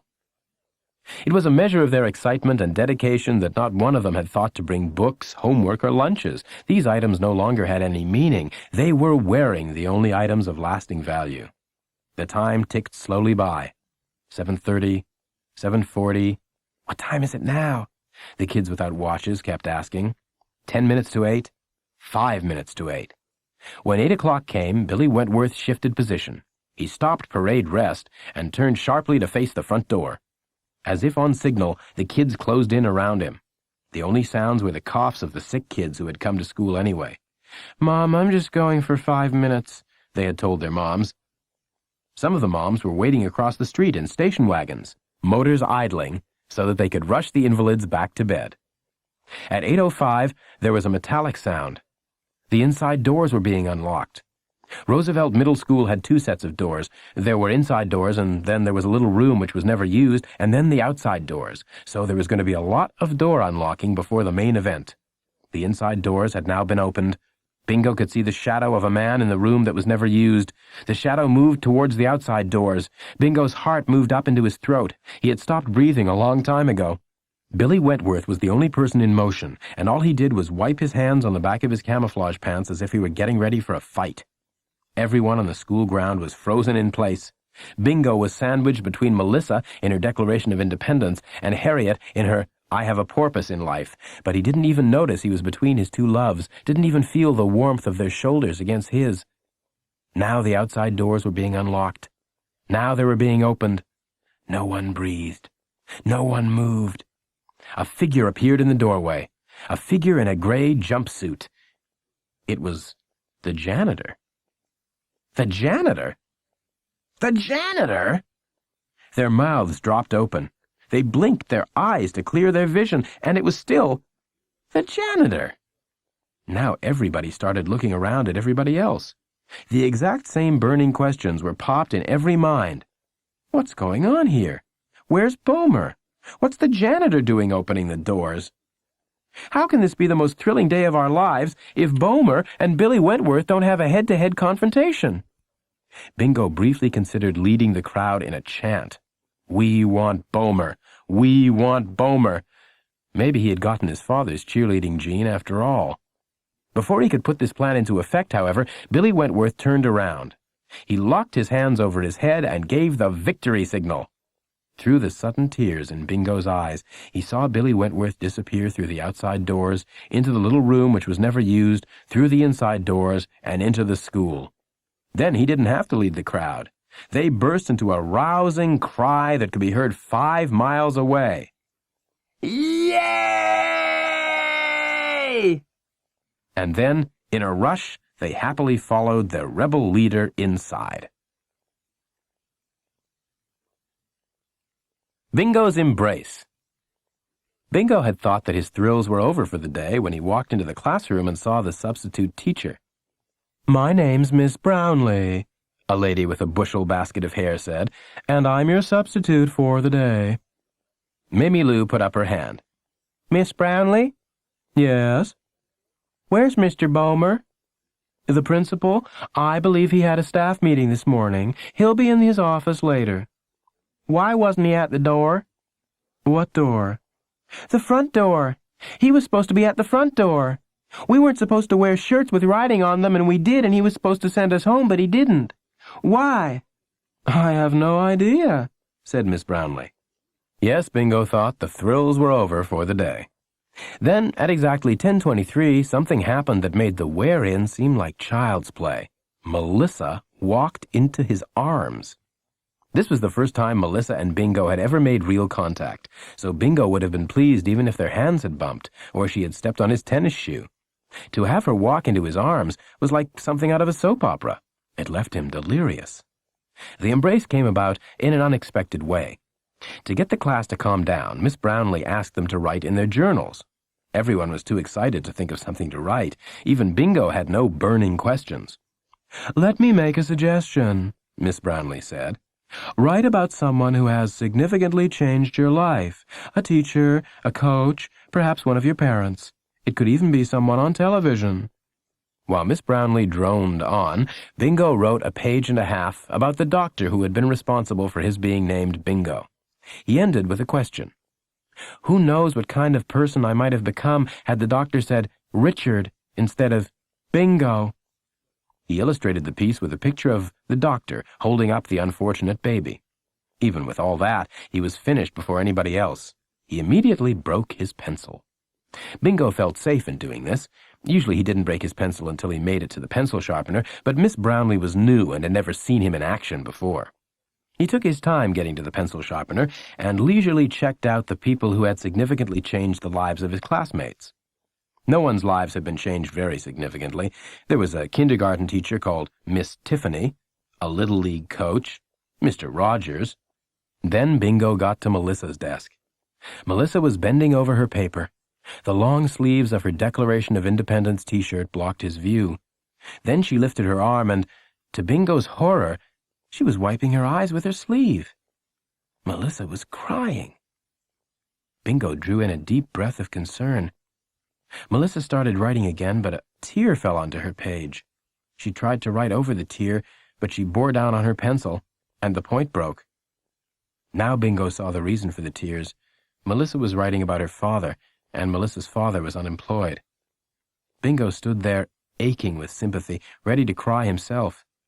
At that moment, blinded by her tears, Melissa jumped up to go to the pencil sharpener, and she plunged directly into Bingo's waiting arms. "Excuse me," she gasped. Of course. She tried to go around him, and he tried to get out of her way, but they both went in the same direction and embraced again. "I'm sorry," she gasped. "Me too," then Bingo said manfully. "Here, let me." He took the pencil from her, and she sank back in her seat. It seemed a grateful sink to Bingo. He stepped to the pencil sharpener and then proceeded to do the second most thrilling thing he had ever done in his life. He sharpened Melissa's pencil. It was so rewarding that he kept sharpening and sharpening. He would have sharpened down to the eraser, except that Miss Brownlee said, "Bingo!" "What?" "I didn't give you permission to go to the pencil sharpener." "Oh, sorry, Miss Brownlee. I didn't know we had to have permission. Mr. Mark just lets us use our own judgment." "Class, while I'm here, I'd like for you to ask permission to leave your desks." "I will next time. Anyway, I'm sharpening Melissa's pencil right now. Afterwards, I'll be—" "Isn't Melissa capable of sharpening her own pencil?" "Yes," Bingo said gallantly, "but since I was already up and she was down—" "Bingo, I don't want to have to send you to the principal's office." Bingo stopped being gallant. Mr. Boehmer had not been seen all morning, and so the first student his eyes would fall on would be Bingo. The first shirt his eyes would see would say, "Words," with the O crossed out, a cruel reminder of his morning cowardice. "I am going to my desk at once," Bingo said. He turned to Melissa. "Here," he said, and presented the pencil. "Thanks, Bingo." His name! She said his name! He loved it. He loved his name the way she said it. He then returned to his desk. Even Mr. Markham could have found no fault with the purposeful way he walked. He didn't check out a single paper. At his desk, he turned smartly and took his seat. It was then that he discovered he had forgotten to sharpen his own pencil. But what was that compared with holding Melissa and the Declaration of Independence in his arms?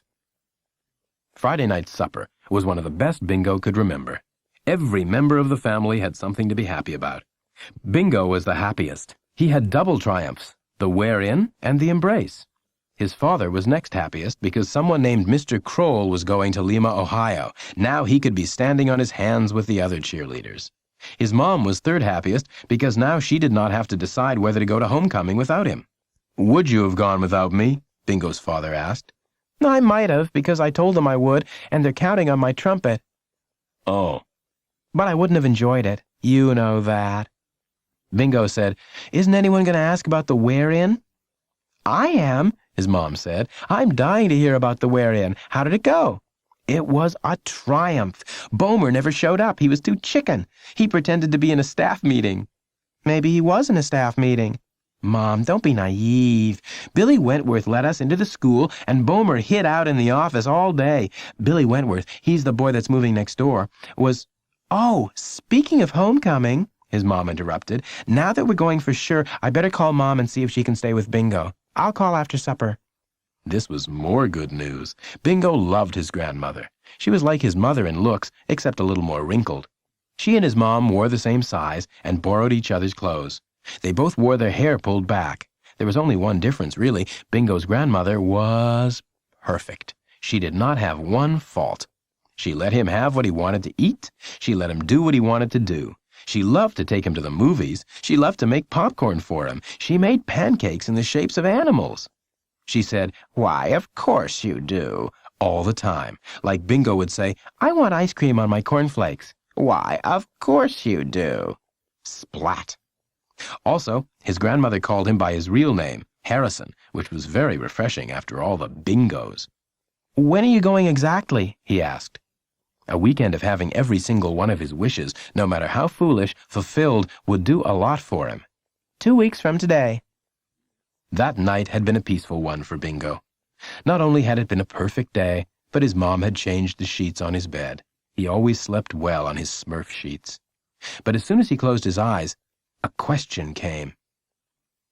If it had been Harriet who walked into my arms in her "I have a porpoise in life" shirt, would it have been A, as thrilling, B, more thrilling, or C, not thrilling at all? New meaning to life. The only noteworthy event of Monday was that Miss Brownlee personally walked around the classroom, putting pink slips of paper on everyone's desk. "You are to take these home, boys and girls, and have one of your parents sign them." The pink slips said, "Yes, my child has permission to wear printed T-shirts to Roosevelt Middle School, and I will take full responsibility for any words or messages thereon." There was a blank below for the signature. "Miss Brownlee?" "Yes, Mamie Lou." "I thought Mr. Markham was going to be back today." "I think he had planned to be back today, but there was some sort of problem." "What was the problem?" "I couldn't say." "Does that mean that you know the problem and won't tell us what it is, or does it mean you don't know the problem?" Miss Brownlee gave her a look instead of an answer. "Can I ask you one more thing, Miss Brownlee?" "You can ask." "Does it have anything to do with Dawn?" "I couldn't say." Bingo spent most of Monday trying to put meaning back into his life. This was essential because after the thrill of the wear-in and the embrace, the rest of his life seemed unimportant. He sat listlessly at his desk. Even math, which he liked, had no meaning. Instead of multiplying like the rest of the class, he found himself asking 174 whats, 2,498 whats.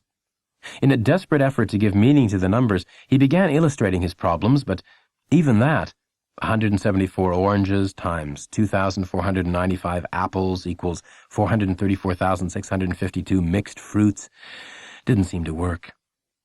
A second embrace from Melissa would have helped a lot, but even though he made several trips to the pencil sharpener, giving her every opportunity to jump up, she had not done so. This was especially disappointing since he had worked out a plan to go directly from Melissa's arms to Harriet's desk, where he would yell something like, "Spider!"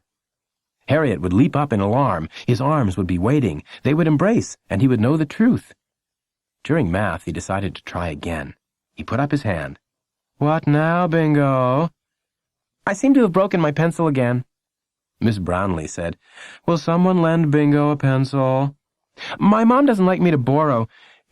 I have an extra pencil," Mamie Lou said. "Pass that back to Bingo." The pencil was not quite an inch long. It was an eraser with a point on it. "What if I break this pencil?" "You won't." "Miss Brownlee, Bingo, I have been keeping a record of the number of times you have been to the pencil sharpener, and in the day and a half that I have been substituting for Mr. Markham, you have been to the pencil sharpener 9 times. "It can't be that many. 2 or 3, maybe. I know I break a lot of pencils, Miss Brownlee. I can't help it. I bear down hard." She held up a notepad. On the pad were 9 marks. She had been keeping a record. "If you would like me to," she went on, "I'll be happy to write your mother a note, stating the problem and requesting additional pencils." "That won't be necessary," Bingo said firmly. "I'll make this one last." "Good." He did the rest of his math problems in pale, meaningless numbers, sparing the lead of his pencil.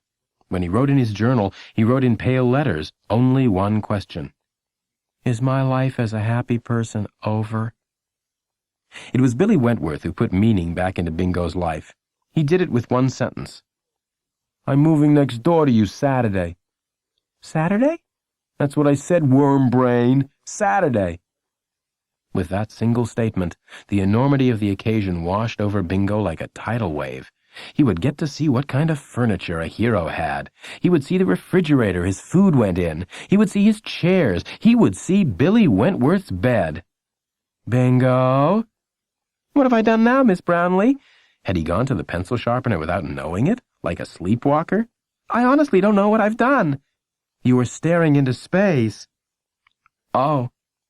Had she been keeping a record of his staring into spaces, too? He would be glad to have Mr. Markham back. Even writing letters to Dawn was better than this.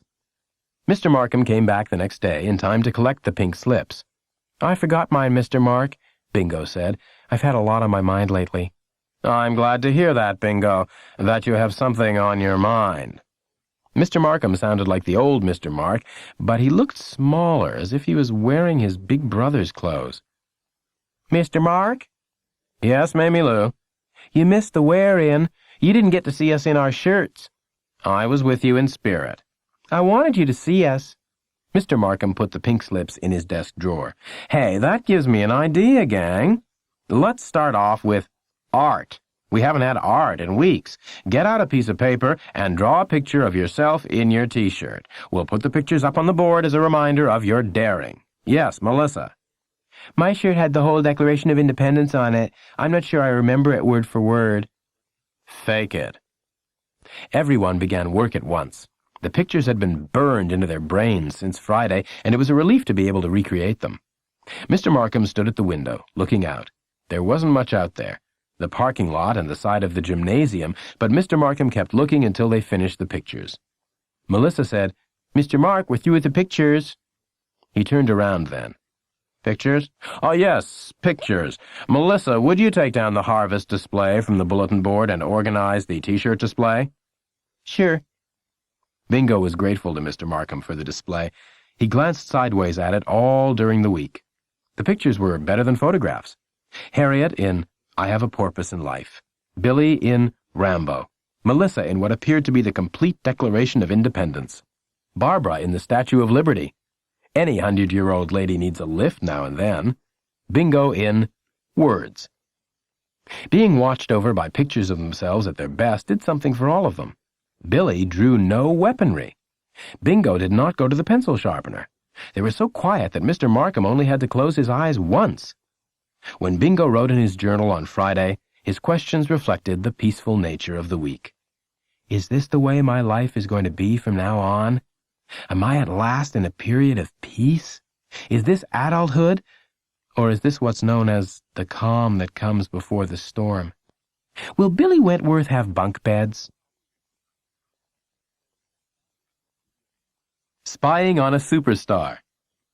Come away from the window and stop spying on the Wentworths.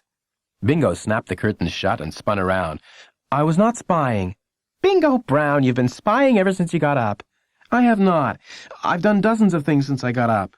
You have done exactly 2 things. 1, run to the window. 2, spy. Look at you. You aren't even dressed. You're still in your pajamas. Bingo sighed. He could see that this was one of the times he was not going to change his mom's mind, no matter how hard he tried. Her specialty was false accusations. He decided to do what his mother and the President of the United States did in similar situations. Turn icy. He said coldly, would I be accused of further spying if I went to my room? After all, my room does face the Wentworth's house. If my eyes happen to glance out of my own window, would you call this spying too? Yes. Mom? You asked me. Well, I didn't expect you to answer like that. You don't have to hurt my feelings. You should... His mom reached out and took his shoulder. She said, look. What? Where? They've got a widescreen TV. Where? Let me see. Mom, I want to see too. They jostled for position at the window and ended up with Bingo in front and his mom peering over his head. In silence, they watched the widescreen TV being carried up the stairs. The men had to turn it sideways to get it in the front door. They're probably going to put it in the living room, his mom said. If they were putting it in the game room, they'd take it in through the garage, don't you think? Can you see where they're putting it? I could if you'd move over, Mom, and let me stand up straight. With a widescreen TV, the father's probably into sports. Bowling, Bingo said. How do you know it's bowling? You don't need a wide screen to watch bowling. Well, he went to a roast for one of his bowling buddies. I know that for a fact. Is that a Jen Eyre stove? The phone rang then, and Bingo's mom said, get that for me, Bingo. Why should I get it? It's never for me. Oh, all right. Bingo kept watching until his mom came back. You missed the stereo. It was, the phone, his mother announced, is for you. Me? It's a girl. For me? Your name is Bingo, isn't it? Bingo went to the phone slowly. This was the first time he had ever talked to a girl on the phone, and he was not sure he was ready for a mixed-sex conversation. He took a deep breath and picked up the phone. He held it away from his head so it didn't touch him. Hello? Bingo? Yes, it's me. Who is this? Melissa. Melissa? Yes, hi. Bingo, can I talk to you for a minute? Sure. 'Cause I've just got to talk to somebody. I can't keep this to myself any longer.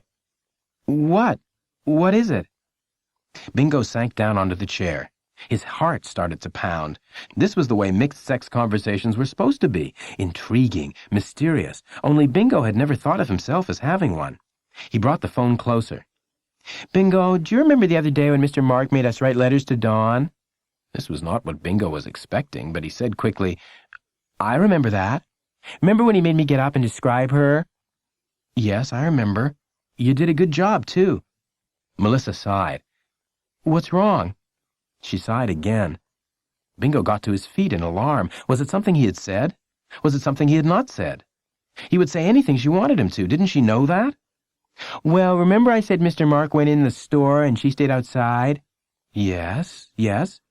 Remember I said I went over and said hi? Yes, yes. I just did that to be friendly. She said hi back to me. Then she said, what's your name? I said Melissa. She said mine's Dawn. There was a long pause. Bingo wondered if that was the end of the conversation. He didn't want to say, well, I'm glad we had this talk, in case there was more. On the other hand, he was glad to have had this talk. It was the best mixed-sex conversation he had ever had in his life. That's not all, Melissa said, as if she had read his mind. Bingo sank slowly back into the chair. I said, are you and Mr. Mark going somewhere special? I'm in his room at school. I said that because I didn't want her to think I was just being nosy. Oh.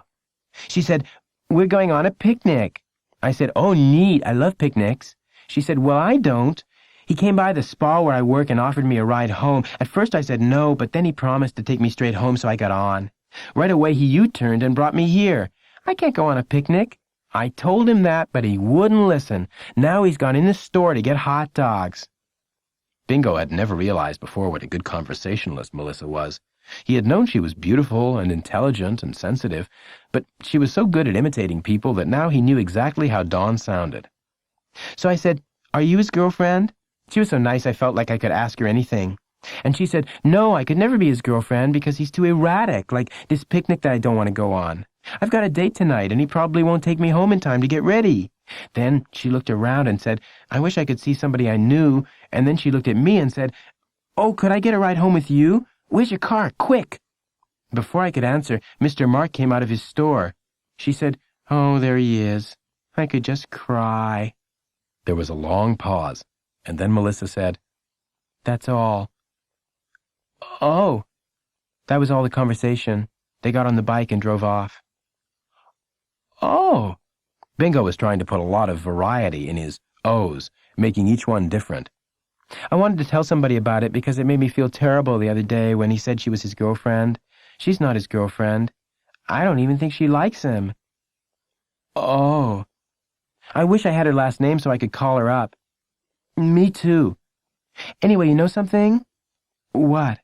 "Just telling you about it has made me feel better." "Oh." "Thanks for listening." "I was glad to.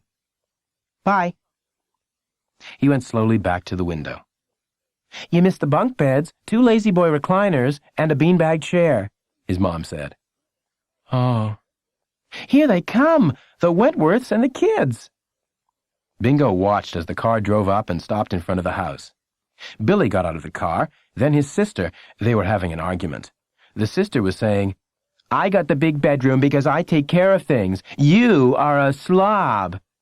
There was a bumper sticker on the car that said, "I'd rather be bowling." Also, Bingo had sort of lost interest. A good mixed-sex conversation made bunk beds and beanbag chairs unimportant. Plus, he had gotten a mental picture of how he might look to Billy Wentworth. And then Bingo stepped up to the window. He gasped with surprise. He threw open the curtain. For at that moment, getting out of the car along with the family was the most unbelievable sight Bingo had ever seen, something he had not dreamed could be true, something he would remember for the rest of his life. Billy Wentworth had a poodle. The worst news of Bingo's life. Bingo was walking home slowly. This was because he had just had another mixed-sex conversation. Melissa had said, "Can I speak to you after school?" "Sure. It's about what I told you on the phone." "All right." The second mixed-sex conversation was held on the school steps. Melissa said, "After I talked to you, I started thinking." Yes. "Maybe Dawn wasn't Mr. Markham's girlfriend when I talked to her, but maybe she got to be his girlfriend after that. See what I mean?" "I think so." "After I thought about that, I wanted to call you back because I was afraid I had made you worry about Mr. Mark like I was worrying about Mr. Mark, but I was afraid to call you back because I was afraid your mom would answer and she would think I was calling you too much. You can call me anytime you want to." "Really? You mean that?" "Yes." Bingo was replaying the conversation in his mind when he rounded the corner, so he did not immediately recognize the awful sound that filled the street. Then he recognized it and broke into a run. "Mom!" He threw open the living room door. "Stop! Don't!" he cried. "Don't what?" "Play the trumpet." "Why?" "They'll hear you." "Who?" "The Wentworths." "The Wentworths have heard trumpet playing before. Anyway, this is when people are supposed to practice, in the middle of the afternoon when nobody's trying to sleep. Couldn't you at least play it quietly? Aren't there mutes or something you can stick in trumpets to make them quiet? Fight songs are not minuets, Bingo. You're supposed to give them all you've got. Now let go of my arm. Can I at least close the window? I want to get used to playing outside. Oh, all right, close the window and I'll go out in the yard. No, not the yard. The window's fine. Well, make up your mind. Bingo walked into his room with one question in his mind. In the morning at school, could he say to Billy, "Man, did you hear that terrible trumpet playing yesterday? Somebody stinks." Would Billy answer, "Yeah, and it's your mom"? While he was lying on the bed, trying to get his mind to return to the mixed-sex conversation, his mom came into the room. Oh, about homecoming. What about it? Bingo said without interest. In his mind, Melissa had just said the opening word in the mixed-sex conversation. Bingo. Well, Mom's not going to be able to stay with you. This is her bridge weekend. You know, once a year she and her 7 best friends go to a resort hotel and play bridge all weekend. They've been doing it since 1965. Last year she had to miss because of her gallbladder, and I couldn't ask her to miss again. This year they're going to the Myrtle Beach Holiday Inn. So what am I going to do? Well, this falls under the heading of a stroke of luck. I went over to the Wentworths to introduce myself, and while we were talking, I mentioned the weekend and that I didn't have anyone for you to stay with, and she said, why, he can stay with us. Billy has an extra bunk bed. I really like her. She is so nice. Bingo sat straight up in bed. Mom, he said. His voice was firm, adult, and controlled, except that it was 4 notes higher than usual. Mom, I cannot spend the night with Billy Wentworth. But why? He seems like such a nice boy. I cannot explain it, but you'll just have to believe me, Mom. I cannot spend the night with Billy Wentworth. But why? Give me one reason. No, just take it from me. I cannot spend the night with Billy Wentworth. But it's all set. Then it will have to be unset. I will not stay with Billy Wentworth.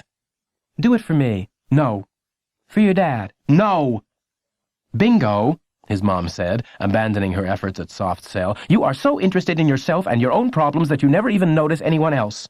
It's one of your worst faults. You go through life like you are the only person with any problems. All your life is a crisis. You never think of anyone but yourself. I do. I'm interested in people. I spend half the day going to the pencil sharpener just to see what they're doing. I'm not talking about spying on people. Mom, I'm talking about the fact that you have not even noticed your own father lately. What about Dad? He's quiet. He's withdrawn. He hates his work. The one thing he's got to look forward to is homecoming. He doesn't hate his work.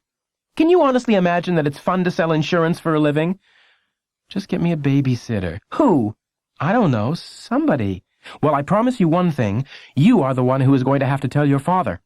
You are going to be the one to say, Dad, you cannot go to homecoming because I won't stay at the Wentworths. You just get up off that bed right now and call him up on the phone. I mean it. She pulled Bingo up and into the hall. She dialed the phone and said, Sam, your son has something to say to you. Bingo took the phone. Dad? What is it, son? I'm in sort of a hurry. I just wanted to tell you not to worry about me for homecoming weekend. I'm staying with the Wentworths. He handed the phone to his mom. Thank you, she said. You are the most wonderful son in the world. I will never forget this. I'll make it up to you. I promise, Bingo. You are— Leave me alone, he said. The test. Test? Mr. Markham said. What test? Was I going to give you a test? Bingo didn't remember the test either, but then the knowledge that he was going to have to spend the night with Billy Wentworth had forced everything else out of his mind. He had spent the whole night going over it. Would he sleep in the bottom bunk or the top one? Would Billy scorn his Superman pajamas? Yes, Mamie Lou said. You told us to study for a test, and so we did. Where's the test? Thanks a lot, Billy Wentworth grumbled. Now he'll give us one. He'd forgotten all about it. If anybody flunks, it's your fault. Gang, said Mr. Mark, Mamie Lou is right. I said we were going to have a test, and rather than disappoint those who studied, we are going to have a test. He got up from his desk. So we have a problem. No test, but there is a simple solution to the problem. Get out your paper. The class groaned. No. Wait, you haven't heard this. You're going to like this. Give me a chance. Paper ready, everyone? The papers were ready. All right, I am going to let you make up your own history test. Yes, you heard correctly. You will make up your own questions. You will answer your own questions. They may be true-false questions, fill-in-the-blanks, or essay-type questions. The details are up to you. He sat down at his desk. Oh, yes, gang, each test must consist of at least 10 questions. Good luck. Bingo decided instantly on the fill-in-the-blanks. That would be easiest. He would just write 10 sentences about the Constitution, and then he would underline one word in each sentence as if that were the blank. Everyone was writing. No one was having problems with either the questions or the answers. As usual, Bingo was one of the first to finish. Out of habit, he glanced at his pencil, but he found he had no desire to sharpen it. He reached under his desk for his journal. He flipped it open. He had pages and pages of burning questions by now, He had not even known there were that many burning questions in the entire world. Can I be ill? Can the fact that I have to spend the night with Billy Wentworth bring on a genuine illness? Will my mom believe it is a genuine illness, or will she claim I am faking? Would she realize the seriousness of my not wanting to go to the pencil sharpener? Will I stop wanting to do other things? Will I end up without even the desire for burning questions? He did not get to finish because Mr. Markham was asking for their attention. I see that some of you are through. Several of you have even attempted to hand in your papers. He stood up and walked around to the front of his desk. Now, gang, here's part 2 of the test. I am going to ask you to grade the tests yourself. Put your hands down. Yes, you will grade your own test. No, I do not want you to exchange papers. I am putting you on your honor to grade your own paper. If you are capable of making up your own test, you are capable of grading it. When you are finished, you will hold up your graded paper so that I can record the grade. Please make your A's large enough for me to read. Now, are there questions? Yes, George. Can we make up all our tests from now on? We'll see. All day long, Bingo had a hard time concentrating. Every time Billy Wentworth shifted in his seat, Bingo steeled himself for something like, I hear you spending the night with me, worm brain. Yes, I hope you don't mind, he would answer. Well, I do, so what are you gonna do about it? He would say. Then he would say, Bingo? What? What? Bingo looked up. School was over. The classroom was empty except for Melissa and him. Melissa said, Hi. Hi. I've been worried about you all day. Have you? Yes, you didn't go to the pencil sharpener even one time. No, I didn't really feel like it. Is it because of what I told you? What? About Mr. Mark? No, it wasn't that. I was worried because, like sometimes you tell somebody something that worries you and it makes you feel better, but it makes them feel worse, and I was worried that that was what I did to you. No, you didn't make me feel worse. You make me feel better. Really? You mean that? Yes. Anyway, I found out Dawn's last name. You did? It's Monahan. I asked Mr. Mark and he told me. Oh. So now I don't know whether to call her up or not. I'm really worried about Mr. Mark. If I knew she was his girlfriend, I'd feel better, wouldn't you? Maybe. Because if she's his girlfriend, she would be helping him through things, and if she's not his girlfriend, then she wouldn't. Yes. So what do you think? Should I call or not? I think you should call. Really? You aren't just saying that because you know I want to call? No. Thank you, Bingo. I'll let you know what I find out. Bye. Bye. Bingo got up slowly. Now he knew he was sick. He didn't even enjoy mixed-sex conversations anymore.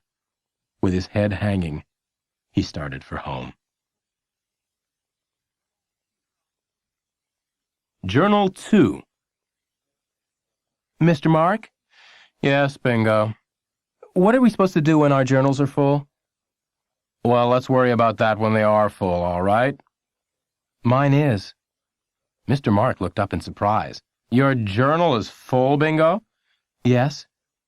Did you use just one side of the paper? Both sides. Both sides are full? Yes, sir. Of writing? Well, there are some illustrations. But the journal is full. Yes, sir. It's been full for 3 days, but I didn't have anything to write, so I wasn't worried about it. Is anybody else's journal full? No hands went up. Is anybody else's journal halfway full? No hands. A quarter full. Melissa put up her hand. Bingo glanced at her with gratitude. Well, Bingo, I guess I'll stop by the store on the way home and get another volume for you. In the meantime, can you make do with a few sheets of loose paper? I don't have anything to write, Mr. Mark. I'm not even sure I'm ever going to write again. Oh? I just wanted to know what you wanted us to do when our notebooks were full. It was Friday. That night he would be sleeping in one of Billy Wentworth's beds. Against his will, he began sketching the beds on the last page of his journal. When he drew himself on the top bunk, the lead broke and shot bullet-like across the aisle. He got up slowly and went to the pencil sharpener. It was the first time he had been to the pencil sharpener all week. He was grinding away, worrying about supper, the bunk beds. He had even started worrying about the poodle. At that moment, Bingo's thoughts were interrupted by a distinctive sound. Bingo would have known that sound anywhere, the breaking of a pencil lead. Bingo knew the pencil lead was Melissa's. He ground slower. He watched the floor. Reeboks with plaid shoelaces came into view. It was Melissa. He looked up. "It's a bad day for pencils." She grinned and showed him the broken lead. He said, "Obviously."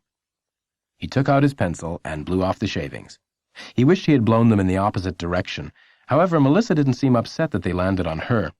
Bingo liked women who are not easily offended. To give Melissa the opportunity to brush them off, he said, "I better empty this." He untwisted the pencil sharpener and went to the trash can. Mr. Markham said, "What are you doing, Bingo?" "Emptying the pencil sharpener." "There's nothing in it." "Oh, so there isn't." Bingo went back to the pencil sharpener. Melissa had been waiting for him. She whispered, "I tried to call." She glanced at Mr. Markham. "You know who?" "Who?" "You know?" With the eraser of her pencil, she wrote D-A-W-N on the windowsill. Bingo said, "Oh." "But guess what?" "What?" "She's got an unlisted number." Mr. Markham said, "What's going on over there?" "I was just going to my seat." "That sounds like the first good idea you've had all day, Bingo." Bingo said, "Excuse me," to Melissa, and started to squeeze past her. At that moment, something unexpected happened, something Bingo couldn't have planned in a million years. Harriet jumped up to sharpen her pencil, and for a moment, Bingo was sandwiched between them like the filling in an Oreo cookie. Harriet said, "Bingo," in a disgusted way, as if he had done it on purpose. Bingo said, "Sorry." "Well, watch it." "I will from now on." "Bingo," Mr. Markham said tiredly. "These things happen," Bingo explained. Then he went directly to his seat. Well, now he had the answer to at least one of his questions. One mystery was solved. He had been embraced by both girls at the same time, and when he drew the picture, he decorated Melissa with plus marks and Harriet with minuses. When he got his new journal, and if he survived the weekend, he would start a new section, Questions That Burn No More. If, he repeated for emphasis, he survived the weekend. Double-decker misery. Bingo lay in the top bunk bed. He had been there for 10 minutes, and he was miserable. He had to go to the bathroom. He told himself that he could not possibly have to go again, that he had gone 5 times since supper. He reminded himself that he did not want to climb down from the top bunk, that there was no ladder. The bunk bed set was modern Western, and in going over the wagon wheel at the foot of the bed, Bingo had hurt himself on one of the spokes. He had not cried out in pain, he was grateful for that, but he knew that if it happened again, and in the dark it was bound to, he would cry out. It had been a very long evening. The only relief had come after supper when Bingo pretended to have forgotten something. "I'll be right back," he told the Wentworths. "You want Billy to go with you?" "No, it won't take me but a minute." He went home, unlocked the door, and walked through the painfully empty rooms. He went in the bathroom to look at himself in the mirror. The face looking back at him was pitiful. He must have looked this bad when his parents left him. How could they have left? Bingo recalled the last moment in the front yard. He had stood with his knapsack hanging from one hand, the other hand lifted in a farewell gesture. "See you Sunday," his mom called. He nodded. He hoped for one brief moment that they would turn and say, "Oh, it was just a joke, Bingo. You didn't really think we'd leave you. Oh, he really thought we were going." "Bye." They got in their car and slammed the door. His mom was laughing. As they started down the street, she rolled down the window and blew the trumpet. "Bingo!" It was Billy Wentworth's voice. Bingo could not let Wentworth see him looking at himself in the mirror. Quickly he flushed the toilet and came out in the hall. "My dad's taking me to the movies. Rambo 3. Want to come?" "Yes." "It's better than Rambo 2, but not as good as Rambo. Which one did you like best?" Billy asked as they crossed the lawn together. "I liked them all the same." Bingo had never seen either, but he instinctively knew he had spoken the truth. While Bingo was reliving the experience of Rambo 3, much of which he had watched with his eyes shut, a miracle happened. Bingo fell asleep. It was Saturday. Bingo heard the familiar sounds of cartoons. In his eagerness to be in front of the TV, he almost threw his feet over the side of the bed and jumped off. He opened his eyes and was instantly grateful he had not leapt. If he had, he would have fallen 6 feet to Billy Wentworth's floor and broken both his legs. He spent a few moments looking at Billy Wentworth's ceiling. This was the closest he had ever been to a ceiling. Then he leaned over the side of the bunk. The bottom bunk was empty. That was something else to be grateful for. He would not have to climb over the wagon wheel with Billy watching him. Bingo climbed down from the top bunk carefully. He found his clothes. He put them on. He went into the living room. Billy's sister said, "Everybody's in the kitchen," without looking at him. "Thank you." Mrs. Wentworth said, "Good morning, Bingo. We just fix our own breakfast around here. There's plenty of cereal. Help yourself." "I will." Mr. Wentworth was reading the paper, but he paused to say, "Midge tells me your parents went to Catawba College." "Yes, sir. They've gone back for homecoming." "Is that a Baptist college?" "No, sir. They both majored in marketing." Billy said, "Mr. Markham says there's no point in going to college." "Oh, I'm sure Mr. Markham didn't say that," Mrs. Wentworth said mildly. "Yes, he did, didn't he, Bingo?" "Maybe. I've missed a few things this past week." "He also said that by the time we got out of kindergarten, we'd learned all we needed to know. To share, not to hit people, to say we're sorry when we hurt somebody, and to hold hands when we go out in the world." Mr. Wentworth said, "That doesn't mean there's no point in going to college." "Well, he must not believe in going to college. He's stopped teaching us, hasn't he, Bingo? How are we going to get into college if he doesn't teach us anything?" "I don't think he's stopped teaching us," Bingo said. "Maybe he's slowed down a little." "Don't exaggerate, Billy." "Mom, he doesn't teach us a thing. He really doesn't. We write in our journals, we make up our own tests, we even grade our own tests. Every single person gave themselves an A." "Now, Billy—" "Mom, I'm not exaggerating, am I, Bingo?" "We did grade our own tests, Mrs. Wentworth, and there were a lot of A's, but Mr. Markham does stuff like that to keep us interested." "I don't think his elevator goes all the way to the top floor," Billy said. "How many times have you made your own tests?" "Just once. But, Mom—" Something cold touched Bingo's ankles, and he quickly crossed his legs. It was the poodle again. The poodle had an unsettling way of sniffing a certain spot on Bingo's leg. Bingo couldn't stand it. The touch of that little tiny cold nose, the brush of those whiskers. Bingo was going home this morning and spraying his legs with insect repellent. While he was there, he would call Melissa. At least he had a good reason to do that, to let her know that he was at Billy Wentworth's. "I was afraid you might have tried to call me, to tell me something about Dawn, and you would worry when you didn't get an answer," he would say. As it turned out, he didn't even need a reason. She said, "Oh, I'm so glad to hear your voice, Bingo." "You are?" "I called because I was afraid you might have tried to call me." "I did. I called and called. I saw her." "You saw Dawn?" "Yes, at Pizza Inn. She was having a small pepperoni with double cheese. She and a girlfriend were sharing." "Oh." "I went over, and she didn't know me at first. I had on a headband, so I said that I was Melissa, and I was in Mr. Markham's room. I said, 'Remember I talked to you when he went in the Winn-Dixie for hot dogs?'" "What did she say?" "She said, 'Oh, him,' like that. I said, 'Aren't you his girlfriend anymore?' She had told me she wasn't, but I pretended I had forgotten. She said, 'I never was his girlfriend. Never. He might say I was his girlfriend, but I wasn't, and I never will be.' I said, 'Do you ever see him anymore?' She said, 'Not if I can help it. I hear his motorcycle and I hide. I get down behind the sofa. He scares me.' I didn't know what to say, so finally I said, 'Did you get our letters? Our whole class wrote you letters.' Maybe she wouldn't take them. She said, 'Oh, those letters, they really upset me. Imagine him talking about me in front of the class. What did he tell you? Did he say he couldn't go on living without me? Because I hate him saying that.'" Bingo loved it when she did Dawn's voice. Even though he had never heard Dawn, he knew exactly how she sounded. "I must have looked hurt because, Bingo, I worked hard on my letter, didn't you?" "Yes." "So she saw that and said, 'Oh, they were wonderful letters.' She jumped up and hugged me. I love the letters, but I'm the kind of person that if I don't like somebody, then I just plain don't like them, and all the letters in the world won't change my mind. If I got a letter from the President of the United States, I wouldn't change one thing. Plus, I'm dating a guy named Randy now." Bingo waited. "Then I didn't know what to say. Would you have?" "No." "Bingo, I always feel so much better when I talk to you. You always say just the right thing." "Oh, well, so then we heard a motorcycle turning into the parking lot. Dawn thought it was Mr. Mark and said, 'Oh, where can I hide? Should I get under the table, or have I got time to make it to the restroom?'" Bingo settled back in his chair for a long chat.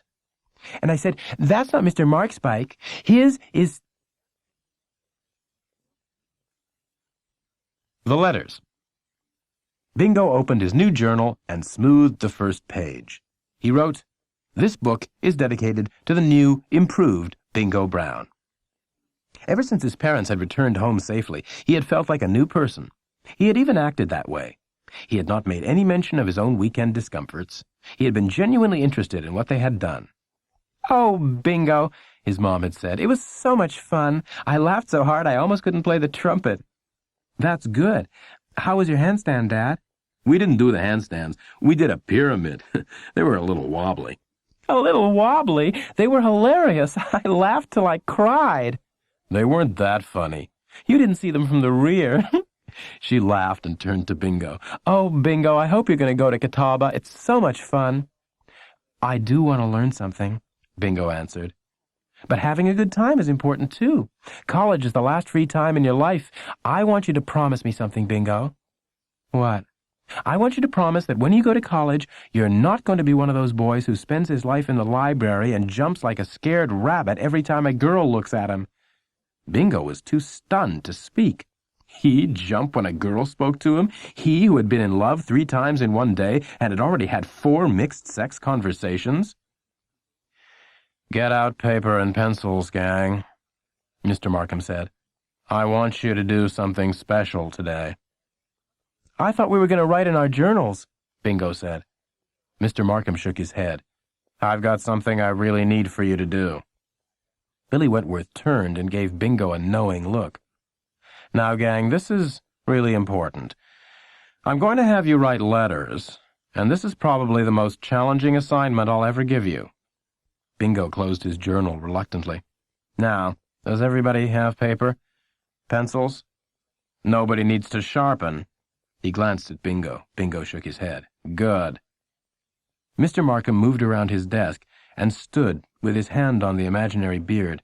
He looked up at them with eyes that were fever-bright. "Suppose, gang, that one of your friends, and this doesn't have to be a friend your own age, it could be someone older, but it should be someone you admire, someone you care about. Let's say it could be someone in high school, maybe a little league coach, but it's a friend you care about." Mr. Markham paused thoughtfully. "Now, you have come to suspect— No, let's make it stronger than that. You don't suspect. You know that this person is thinking about committing suicide. You don't want to tell anybody because you don't have any proof. You could be wrong. You aren't sure, but your gut feeling tells you that this person is going to commit suicide.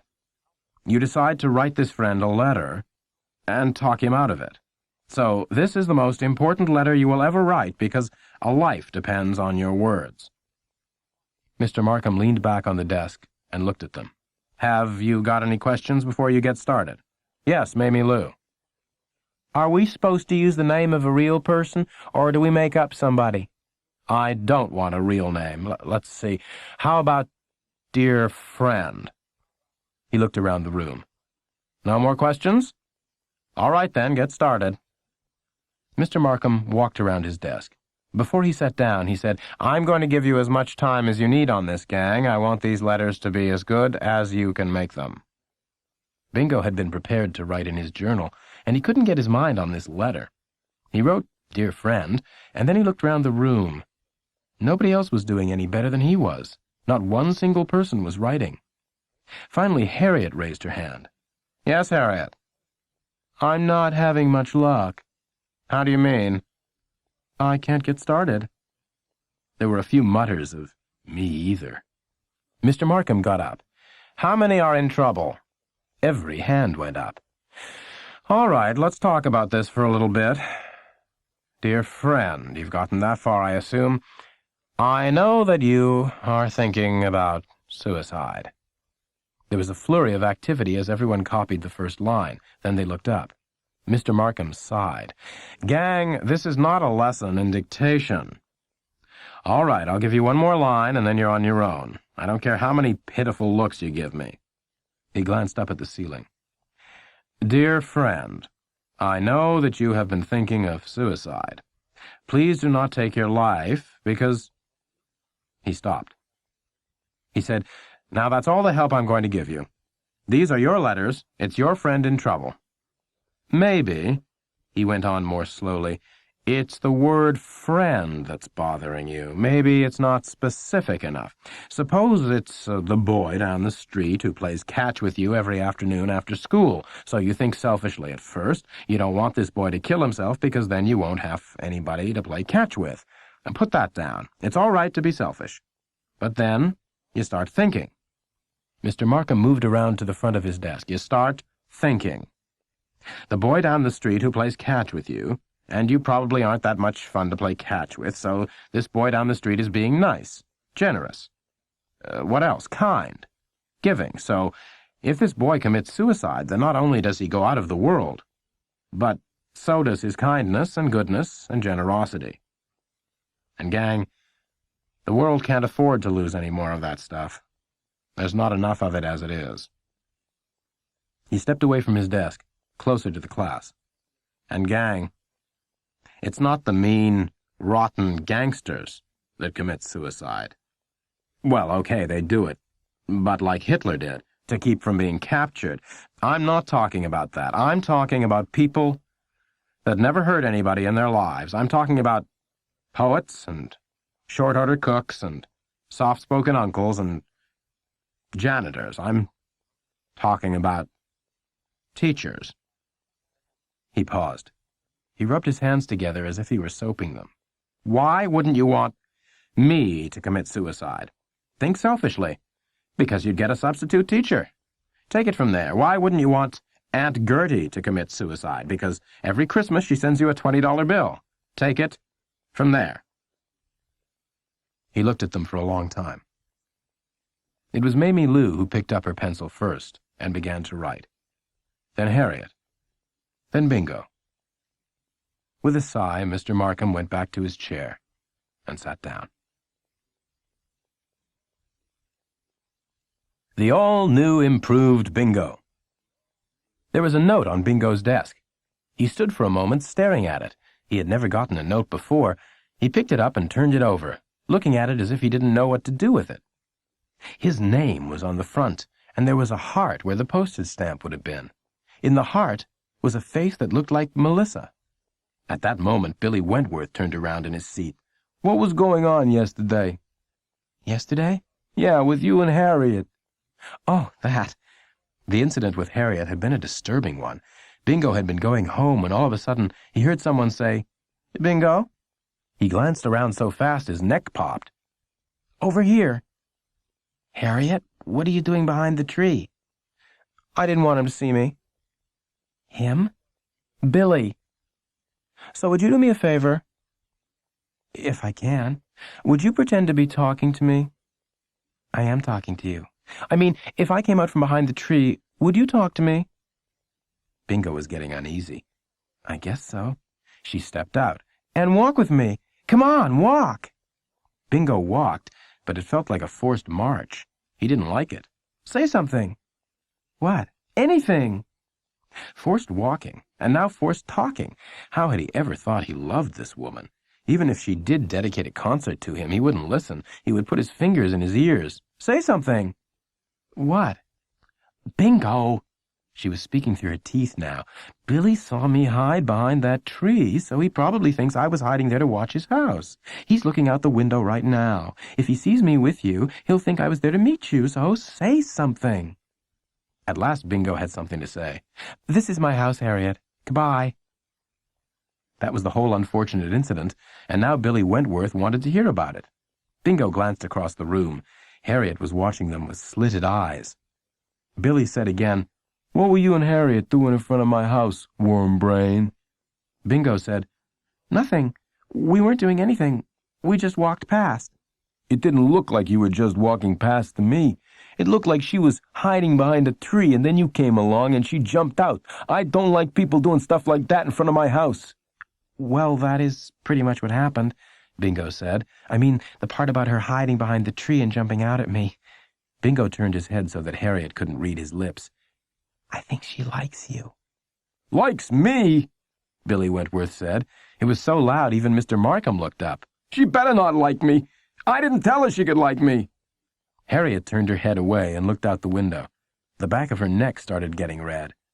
Gang," said Mr. Markham, "may I remind you that you are supposed to be writing in your journals. If you have a message for a member of the class that cannot wait until recess, you may come up, give me the message, and I will relay it to the proper person."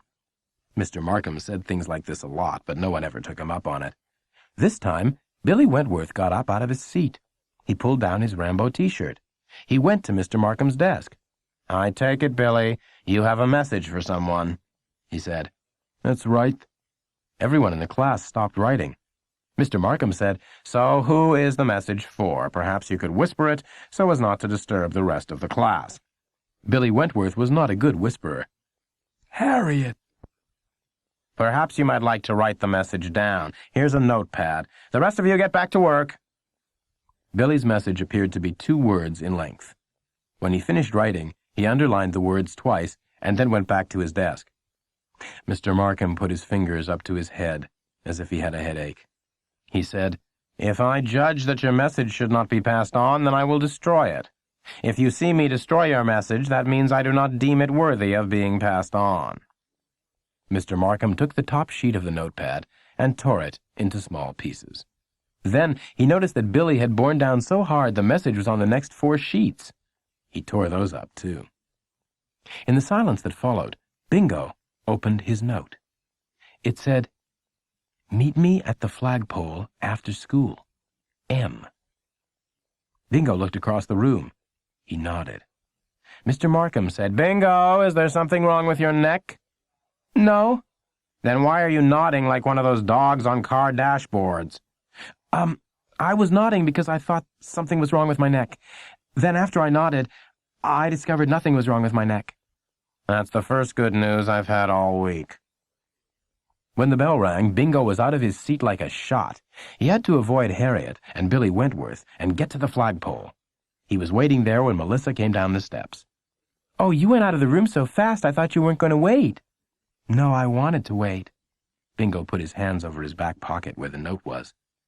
"Well, it wasn't really important, just that I found out where Dawn works." "You did?" "In the Nautilus, that health club. She teaches aerobics." "I didn't know that. My sister's boyfriend is a member there." "I didn't know that either." Bingo couldn't really enjoy this mixed-sex conversation because he had to watch Outworth.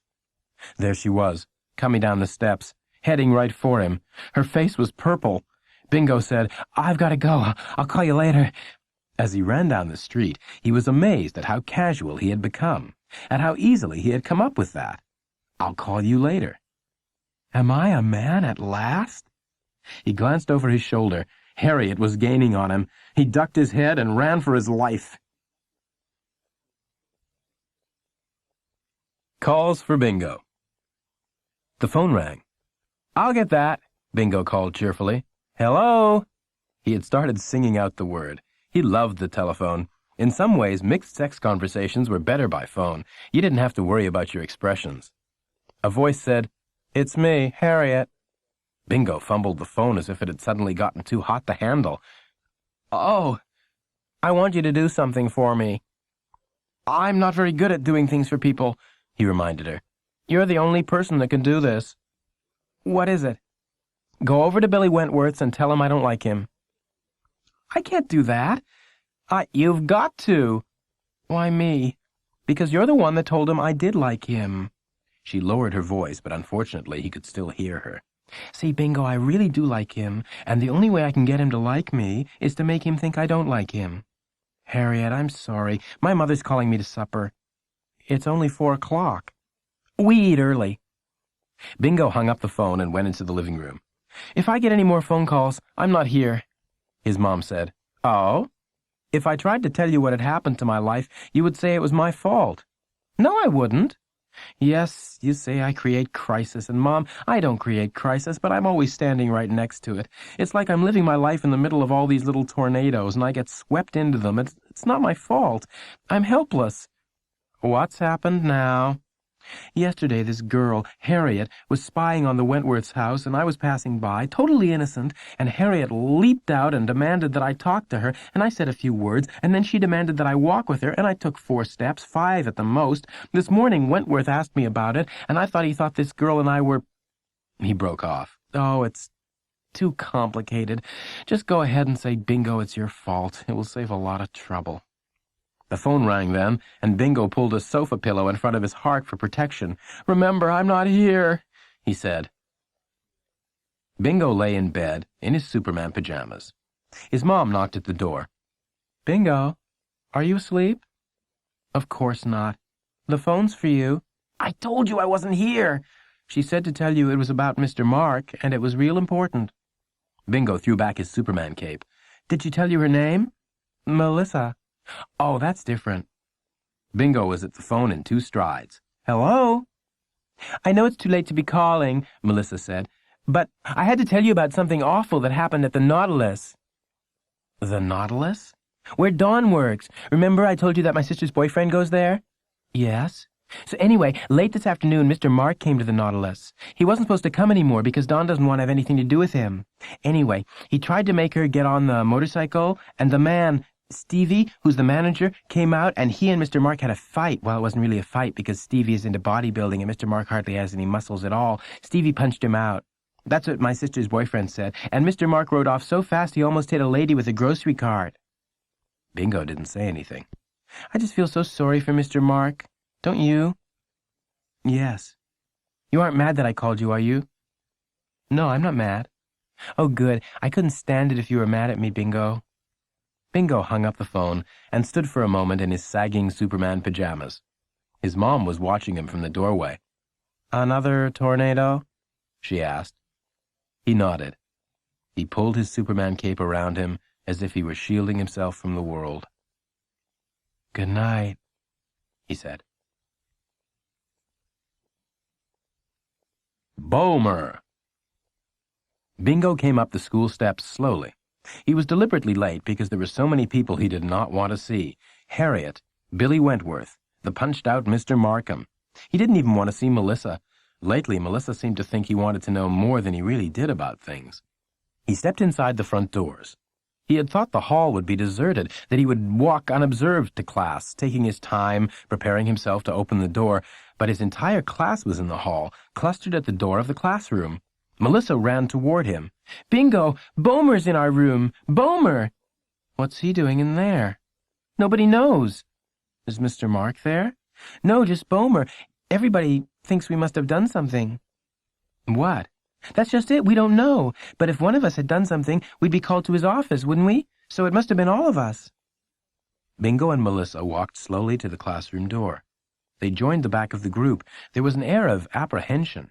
The whispered questions, the lack of answers. Bingo could not remember a moment so filled with dread. He peered around heads. Bomer was there all right, reading some papers on Mr. Markham's desk. It looked like it might be their letters. The late bell rang, causing the apprehension to grow. Shall we go in or what? Mamie Lou asked. Tara said, We have to go in, don't we? Yes, said Harriet. We can't be late in front of Bomer. Then go in, somebody said from the safety of the back of the crowd. There was a push, and 3 students, Harriet, Tara, and George Rogers, popped unwillingly into the room. The rest followed, and silently they went to their seats. Bingo's heart had started pounding. He positioned himself directly behind Billy Wentworth, grateful for once for Billy's size. Bingo did not want to be noticed. Mr. Bomer was still engrossed in the papers. Finally he looked up and took off his glasses. Boys and girls, he said, I've had some very bad news this morning about Mr. Markham. He was in a motorcycle accident last night. We just found out about it. Everyone inhaled the news. It was an audible sound, and then there was silence. The furnace had been turned on for the first time that morning, and the only sounds in the room were the crack of unused pipes, the faint hiss of steam. Despite the heat from the radiators, Bingo was cold. The chill started in his feet, moved up his legs, and now flooded his stomach. He had expected the worst, but he had thought the worst would be that he himself was in trouble. Under his desk, his knees began to tremble. He pressed them together. He knew accidents happened. He had read about them in the newspaper and seen them on TV, but up until this moment the only accidents he had really worried about were those that could happen to him. Bingo's reaction was all physical. First the coldness, then the trembling, and now his throat began to tighten. He felt as if he had been the victim of an accident himself. Yes, Melissa. I don't believe it. Even in his state of shock, Bingo was aware that Melissa would be the one to speak for all of them. I'm afraid it's true. I felt the same way when I heard it. Yes, Mamie Lou. Is he hurt bad? He's in intensive care.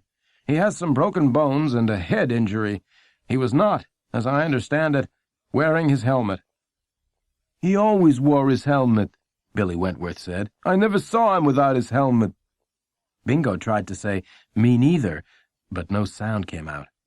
That may be, but it's my understanding that this time he was not wearing it.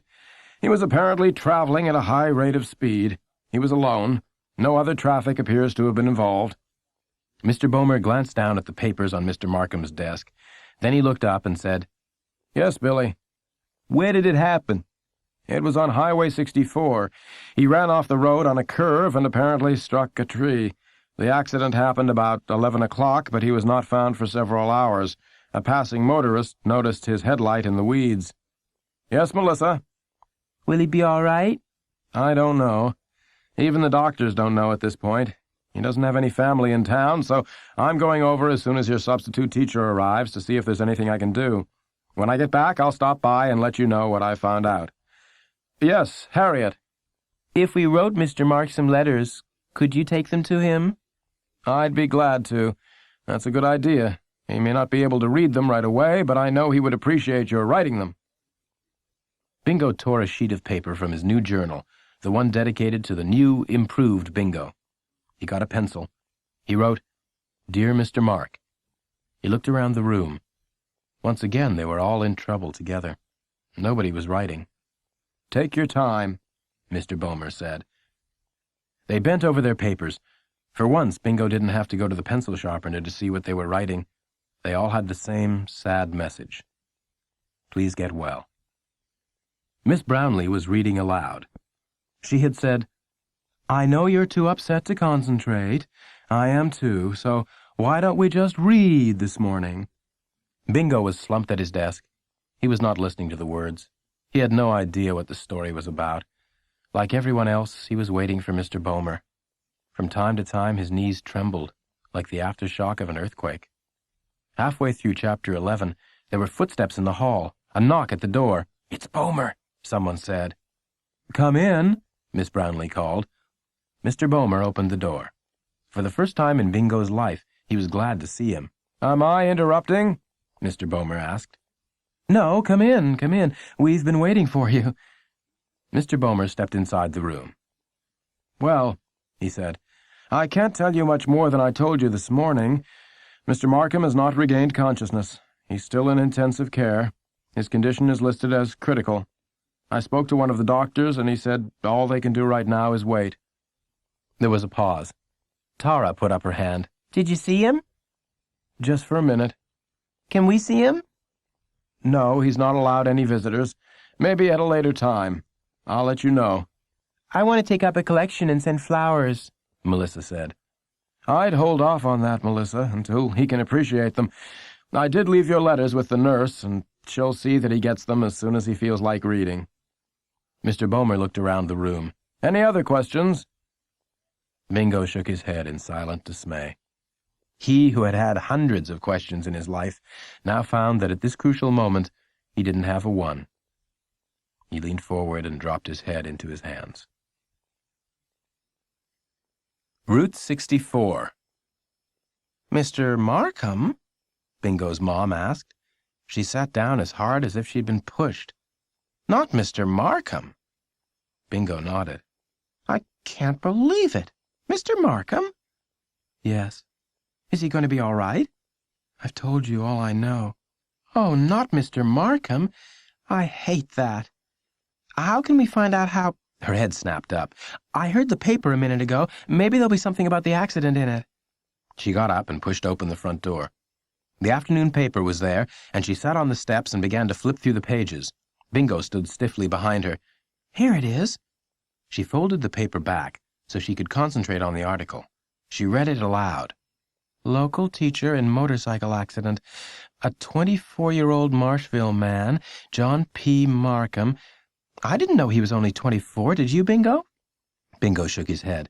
A 24-year-old Marshville man, John P. Markham of Monroe Street, was the victim of a motorcycle accident Sunday night, according to Marsh County Sheriff Dwayne Johnson. Dwayne Johnson was kicked out of Catawba College, Bingo. I learned that at homecoming. He set off some sort of explosion during a rock concert. Let's see, where was I? According to Marsh County Sheriff Dwayne Johnson, Markham was traveling north on State Road 64 when his motorcycle went off the road, jumped a ditch, and struck a tree. That's a terrible road. I don't even drive on it anymore unless I have to. Johnson said Markham was not wearing a helmet at the time of the accident. I'm surprised at that. Markham, who is a 6th grade teacher at Roosevelt Middle School, is listed in critical condition at General Hospital. That's all it says, his mom said. It doesn't mention what his injuries are. It doesn't mention his family. It hardly says anything. Mom, he has a head injury and some broken bones. I told you that. He's unconscious. What more is there to know? Bingo held out his hand for the paper and read the article for himself. I wish I could go to the hospital and see him. Well, you can't. When someone's in intensive care, they can only have one visitor an hour, and it's got to be family. Mr. Bomer says he doesn't have any family here. Oh, I hate that. Well, Marshville's not very far. She got to her feet abruptly. Listen, I know Millie Hines, who works in admittance. I'll give her a call. She might be able to find out some details. She went inside, and Bingo continued to stand on the steps, holding the newspaper. He couldn't remember feeling worse than this. It was as if Mr. Markham had taken Bingo off the road with him. Some of his body had gotten back to normal, his legs and stomach, but he still had to pull on his throat every time he wanted to swallow. Hey, Bingo! Bingo looked up. Billy Wentworth was at the edge of the drive on his bicycle. Bingo waved one hand without enthusiasm. You want to go see where it happened? Billy shouted. What? I found out where the accident happened, and I'm going to ride out there and see it. You want to come? Yes. Bingo got his bike from the garage. He paused briefly to yell, Mom, I'll be back later, and joined Billy Wentworth. It happened about 3 miles past the bowling alley, right side of the road, Billy said. Let's go. It had been a warm October, more like an extension of summer than fall, and today was the first cold day of the season. The leaves had already turned golden and red, but they had stayed on the trees, stubbornly refusing to fall. Now, as Bingo and Billy pedaled down the street, the trees relaxed their hold, and the leaves began to rain down.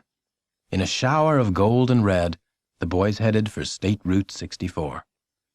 They rode fast, leaning over their handlebars, pedaling hard until they were past the bowling alley. Then they slowed down and coasted along the straight stretch before the curve. Billy gave a signal and pulled off the road. It must have happened here. He leaned his bike against a tree and began walking back and forth, looking for clues in the deep weeds. Bingo stopped his bike, but he did not get off. It couldn't be here. Why not? Billy called. Bomer said on a curve. This is a curve. But I thought he meant that Mr. Mark didn't make the curve, like he was going too fast. That's what I thought too, but my mom talked to the ambulance driver, and he said Mr. Mark went straight off the road. Look. Billy Wentworth jumped the ditch. Look at what? Bingo pulled his throat so he could swallow. The tracks. See, he hit right here. There's his tire mark. But if he went straight off the road, that would mean... Bingo broke off. His fingers curled around his neck. Yeah, that would mean he did it deliberately. Billy Wentworth kept striding back and forth in the weeds. This is the tree he hit. Look at the marks. He pulled aside some leaves so Bingo could see the ruined bark. And look how all the weeds are trampled over here. This is it, I tell you. The ambulance pulled off right here. Mr. Mark landed right about... He measured off a few steps. Here. Billy stood in the center of the weeds with his arms outstretched. Bingo stayed on the other side of the ditch. He held his throat with one hand, his handlebars with the other. Come see for yourself if you don't believe me. I believe you. Billy bent forward. Here's something that looks like... Suddenly Billy fell silent. He held onto a tree for support. He swallowed. This is it, all right. He walked toward Bingo slowly, touching trees as he came. He stepped over the ditch and went down on one knee. But why would he do that? Bingo asked. Why would he do it on purpose? Billy got up slowly. Maybe there was a car. Bomer wasn't here. He doesn't know everything. I gotta rest a minute. You? Billy nodded. He leaned on the seat of his bicycle. This was not the best idea I ever had, he admitted. Bingo looked at Billy's pale face. For the first time, Bingo felt like the stronger one. Are you all right, Billy? Yeah, but I'm sorry we came. I am too. Don't tell anybody, but I can't stand the sight of blood. Even if I'm not sure it really was blood, it gets to me. They rested on their bikes. The strength that had sent them speeding out here in a blaze of falling leaves was gone. Finally, Billy said, I'm ready if you are. Bingo nodded. They turned their bikes around and slowly started for home. News, and more news. Bingo came in the house slowly. He felt as if 8 years had passed since he heard about the accident instead of 8 hours. At any rate, he felt 8 years older. Is that you, Bingo? His mom called from the kitchen. Yes. Well, come on back. I've got some news. Bingo went into the kitchen and leaned tiredly against the door. I called Millie, and she says Mr. Markham has regained consciousness. He's not out of the woods yet by any means, and there's no telling when he'll be out of the hospital, but he is conscious. Bingo nodded. His mother eyed him curiously. I thought you would be so excited. I'm too tired to be excited. I just hate the whole thing. Well, of course, I do too. Not like me. Bingo turned away. He took 2 steps into the dining room, and then came back and leaned on the door again. I went out there and saw it. What? The place where the accident happened. Bingo, I wish you hadn't done that. I do too. She kept watching him. That surprises me. It's not like you. I thought it might help me understand. Understand what? How it happened. Why it happened. I didn't even know it was going to happen. Of course you didn't know it was going to happen. No one can predict accidents. Bingo looked down at his feet. For the first time, he knew what his mother meant when she said, "You are so interested in yourself and your own problems that you never notice anyone else." People have accidents all the time, Bingo, his mom went on. People are careless. Remember my wreck? A woman in Headhunters had given me a terrible body wave, and I glanced at myself in the rearview mirror and backed straight into a telephone pole. Little things cause accidents most of the time, but not always. Bingo, you're making too much of this. Mr. Markham was on his way home. He was tired. He went off the road. Bingo pulled at his throat. It looked like he did it on purpose. No, Bingo, no. Now, I've met Mr. Markham. He isn't the type. There's an explanation. A dog darted into the road. He swerved to avoid a car. Any number of things could have happened. Mom, Bingo interrupted. One time, this was last week, Mr. Mark had us write letters. And these letters were to someone who was thinking of suicide, to talk them out of it. And Mr. Mark said these were the most important letters we would ever write in our lives. He said a person's life depended on them. And, Mom, what worries me, what I can't get out of my mind. He pulled at his throat, but this time it didn't let him swallow. What I keep thinking about, is that maybe we were writing the letters to him. Oh, no, Bingo, surely not. Yes, Mom, and maybe our letters weren't good enough. I mean, I didn't really try because I thought it was stupid. But if I had known I was writing to him, that it was for real, if I had known that, then I really would have tried. I mean, maybe he went off the road because all of us thought the letters were stupid and didn't try. He and his mother stared at each other across the kitchen. Then his mother came and put her arms around him. Honey, your letters didn't have anything to do with it. How do you know? The phone rang and his mother tightened her grip on him. Bingo. He turned his head toward the phone, and she put her hands on his face and turned him back. Listen to me, Bingo. I better answer the phone. Let the phone go. I want to talk to you. Bingo pulled away. It might be for me.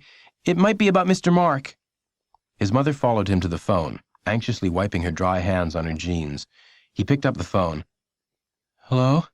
Bingo, is this you? Yes. Well, it's me, Melissa. Bingo looked up and met his mother's worried eyes. He said, It's for me. You can go back to the kitchen. I'm fine. His mom said, I'll wait.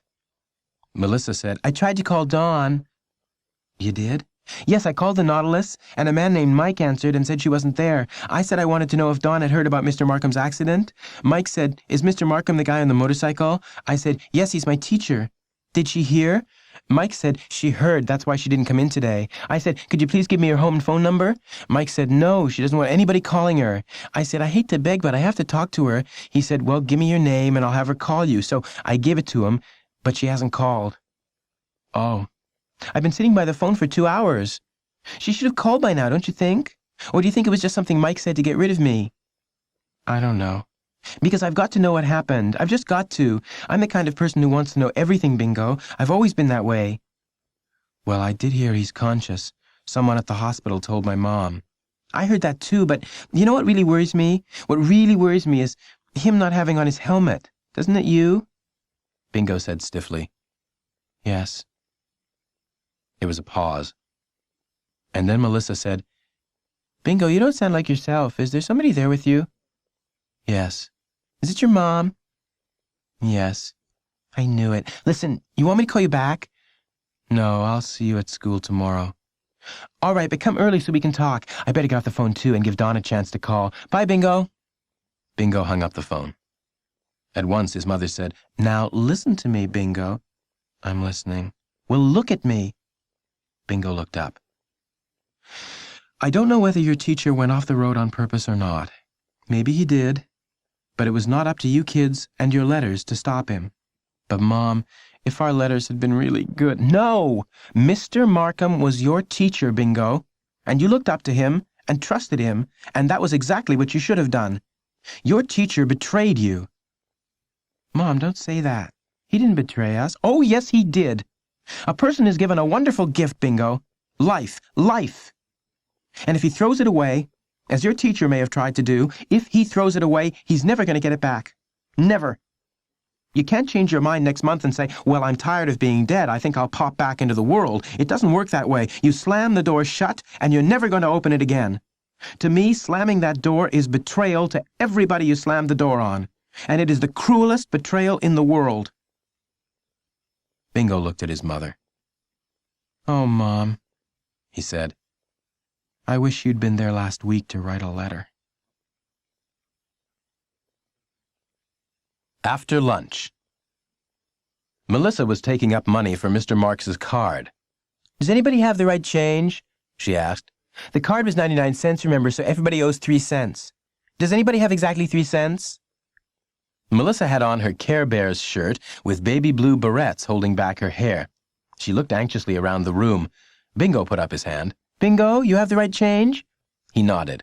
She came back to his desk, smiling. Oh, Bingo, thanks. Now I have your 3 cents and my 3 cents so I can make change. She picked up Bingo's pennies and turned around. I can make change now, everybody. She broke off with a gasp. Boehmer was in the doorway. He said, Am I interrupting? Bingo moved behind his shield, Billy Wentworth. He was grateful for whatever protection he could get these days. No, Mr. Boehmer, come in, Miss Brownlee said. We were just taking up money for a card for Mr. Markham.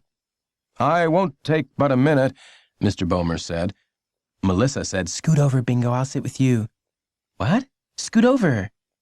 Bingo couldn't move. If he scooted over even an inch, he would be in Boehmer's line of vision, and he'd have to scoot over a lot more than that to make room for a whole girl. Melissa sat down and shoved him over with her hip. He gasped. I hope it's not bad news about Mr. Mark, don't you? She said calmly. He couldn't speak. He concentrated on making his face appear normal. He knew his face looked odd, tortured even, because this was the first time he had ever sat beside a girl, and while he had intended to sit by girls at a later time in front of a TV set or a movie screen, he had never planned to do it in front of Boehmer. Sweat formed on his upper lip. Class, Mr. Boehmer said, some of your parents have been talking to me. There was an audible intake of breath at this betrayal by their parents. Normally, Bingo would have worried that his mother had been one of them, because she was not the type to say something like, I don't want to give my name, Mr. Bomer, but she would say, this is Bingo Brown's mother, and Bingo tells me that... But he had too many other things to worry about now. It was probably my mom, Melissa said to him. Sweat poured down Bingo's face. His cheeks burned. Your parents have the feeling that some of you, actually many of you, have questions about Mr. Markham's accident and how he's getting along. Now, I haven't been very good, I'm afraid, in supplying answers, so I've asked a friend of mine, a doctor, who's seen Mr. Markham daily, to come in and talk to you. His name is Howard Gaston, Dr. Gaston, and he agreed to come and talk to you after lunch. You can ask him anything you want, all right? I have tons of questions, don't you?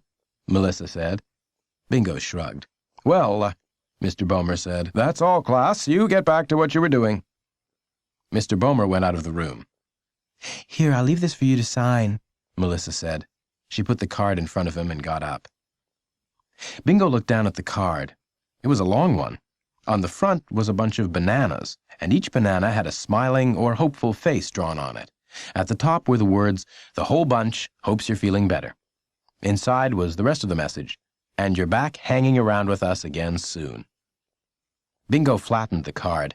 He was surprised he was still capable of carrying out simple tasks. He wrote his name under the freckled banana that didn't look as hopeful as the rest. Bingo could not eat lunch.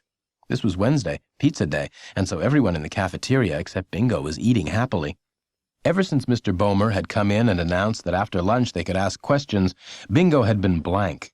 It was as if he didn't know what questions were. He, the master of the question, had gone dry. He was an empty well. He had known all week that he would never again open his journal and have his pencil race across the page, writing questions one after another, so fast sometimes it skipped a the or an. But it was even worse than that. He couldn't think of one single question. Not one. He would never use the question mark again. The bell rang, interrupting his miserable thoughts. Bingo got up. He took his tray with the untouched pizza to the counter, then he walked back to his room. Dr. Gaston had arrived and was at the desk talking to Miss Brownlee.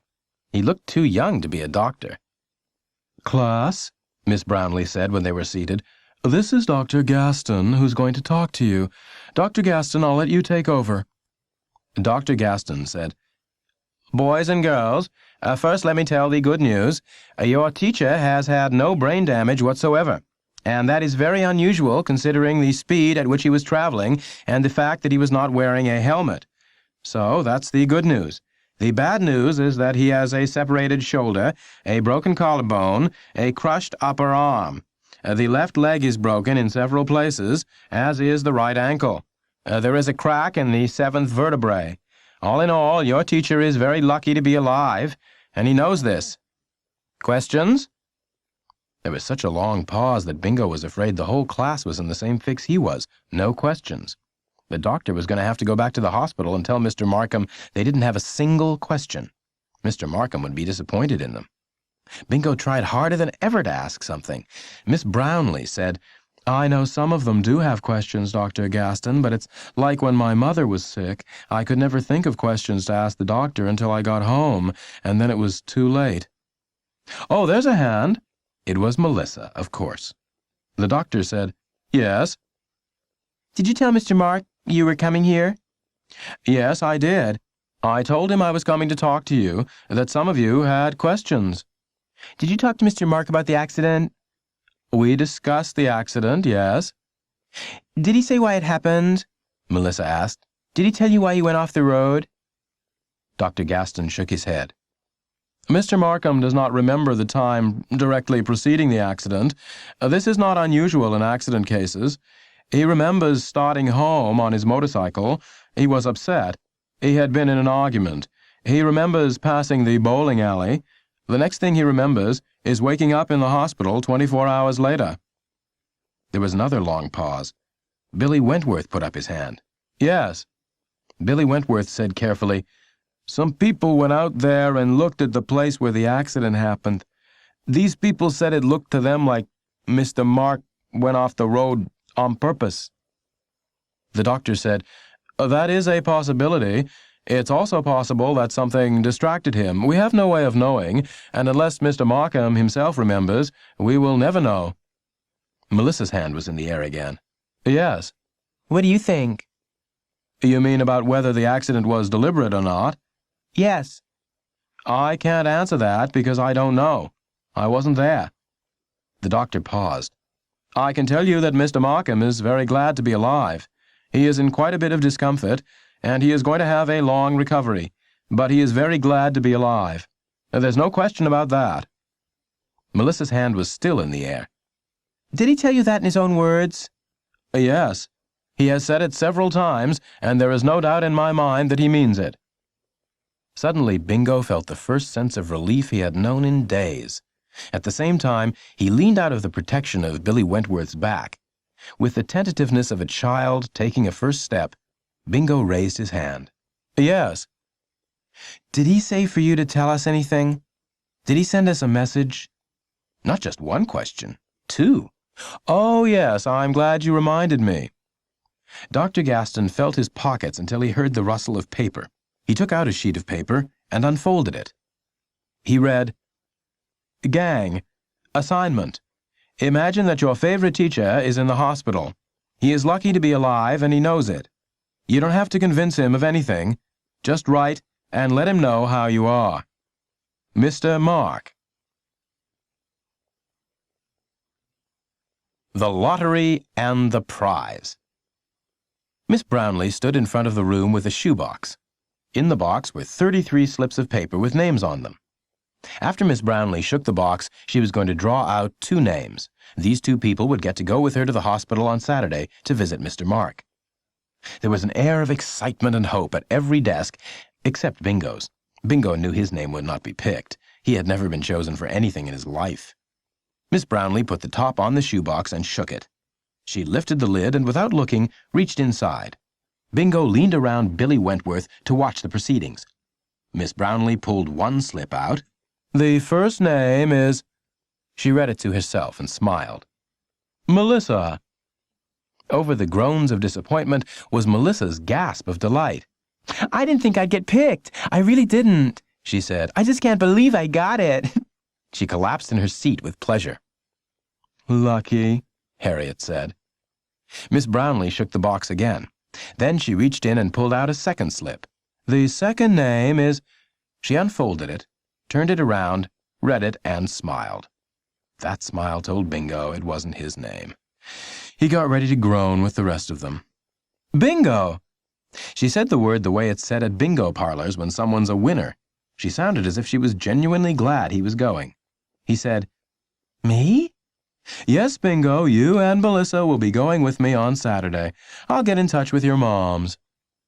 When the buzz of disappointment had died, Bingo glanced across the room at Melissa. She was looking at him, smiling so brightly it was dazzling. Billy Wentworth turned around in his seat. "Come over Saturday when you get back and tell me about it." "I will." "Next week we'll draw 2 more names," Miss Brownlee said, "and we'll keep on doing this until everybody has had a chance to go to the hospital to see Mr. Markham, or until Mr. Markham is well enough to come see you." Bingo was sitting on the front steps, waiting, when Miss Brownlee pulled into his driveway that Saturday in her Toyota. Melissa was beside her on the front seat. "They're here, Mom," he called quickly. "I'm going. Bye." Bingo ran across the lawn so he could get away before his mom came out. That was why he was on the steps in the first place, but she was too fast for him. She passed him at the azalea bushes. "This is a very nice thing for you to do," she told Miss Brownlee. Bingo got in the back seat. "Oh, I wanted to do it," Miss Brownlee said. "This has been hard for the kids, and I think it will help them to have Bingo and Melissa tell about seeing Mr. Markham. I was glad they were chosen because they are good communicators." To hide his pleasure and embarrassment, Bingo glanced out the car window. He saw Billy Wentworth standing at his living room window.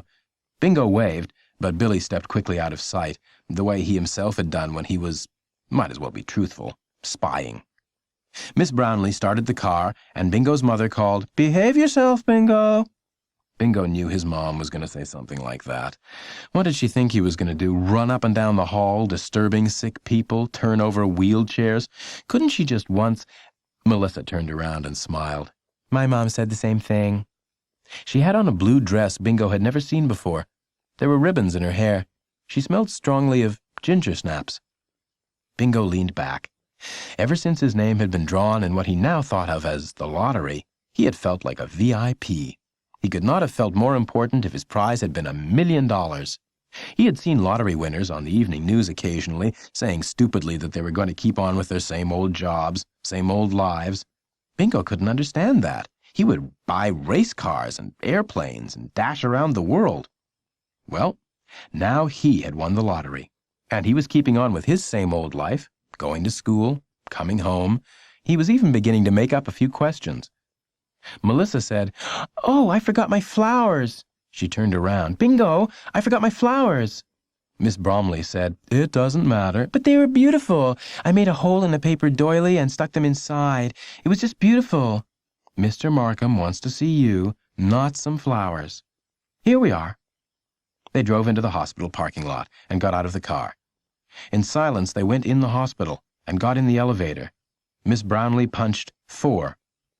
Melissa glanced at Bingo. "I'm nervous. Are you?" Bingo nodded. "I hope he looks like himself, don't you? I came to see my great-grandmother one time, and I didn't hardly know her. She had always been real fat, and nobody had told me she had gotten thin, and—" "This is our floor," Miss Brownlee said. Melissa couldn't finish about her great-grandmother. Miss Brownlee smiled. "Don't worry, it's going to be fine." Mr. Markham was lying in the first hospital bed in room 419. His shoulder was in a cast. The rest of his body was hidden under the covers. Bingo and Melissa paused in the doorway.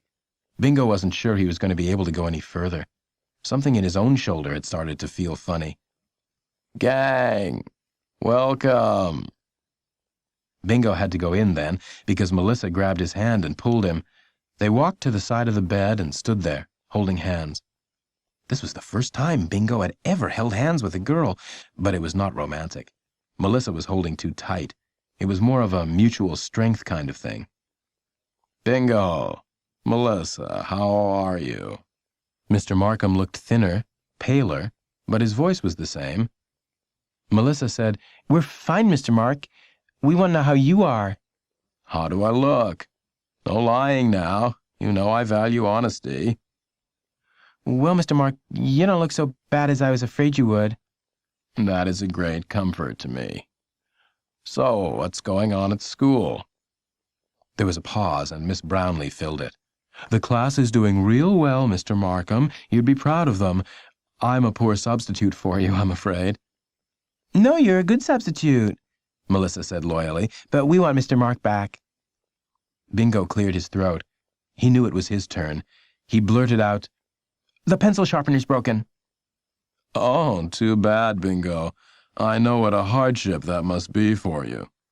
"Yes, I hardly know what anybody's doing these days." "Bingo." Mr. Markham looked disappointed. "I was counting on you to fill me in." "Well, I did have to walk over to the trash can on Wednesday when we were all writing why we wanted to go on a field trip to the newspaper. See, only 20 people out of the whole school got to go." "So why did they want to go, Bingo?" "Well, Billy Wentworth wanted to go so he could get out of cleaning his room. Mamie Lou wanted to go because she may be an editor if she doesn't get to be president. Freddie wanted to go because...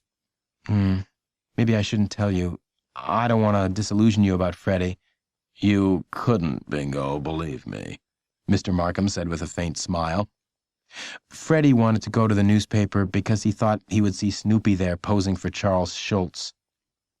Mr. Markham bit his bottom lip. "Don't make me laugh. Whatever you do, Bingo, don't amuse me." "I wasn't trying to." "Oh, there, that's better. And why did you want to go, Bingo?" "I didn't. I wrote the truth. I wrote that I had something better to do. Come here and see you." "That's what I wrote," Melissa said, beaming at Bingo. "That's exactly what I wrote." The nurse came in. "That's it. Sorry." Melissa said, "We just got here." "Next time you can stay longer." "But next time it won't be us. It'll be 2 different people." "I'm sorry. 5 minutes was the agreement." "I've got to tell him one more thing."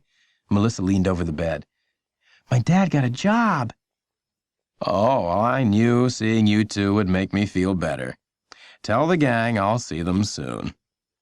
We will. Bingo and Melissa backed out into the hall, waved with their free hands, and started for the elevator. Bingo was a little worried about the fact that he and Melissa were still holding hands, and he had no idea how to stop holding a girl's hand. Were you allowed to just let go? Would he and Melissa still be holding hands when they got to the car? How could they get in the car holding hands, with her in the front seat and him in the back? Would they have to hold hands out the window? Would Billy Wentworth see their hands and— "Excuse me," Melissa said. "My hand's getting sweaty." Oh. So that was how it worked. Mine too. They wiped their hands, Melissa on the skirt of her dress, Bingo on his pants, and stepped onto the elevator together. As they rode to the lobby, Bingo had a mature feeling. At last he was asking questions that had answers. You stopped holding hands with a girl when your hands got sweaty. It was simple, really. Maybe he could have a section in his journal, questions with answers. He stepped off the elevator with new purpose in his stride.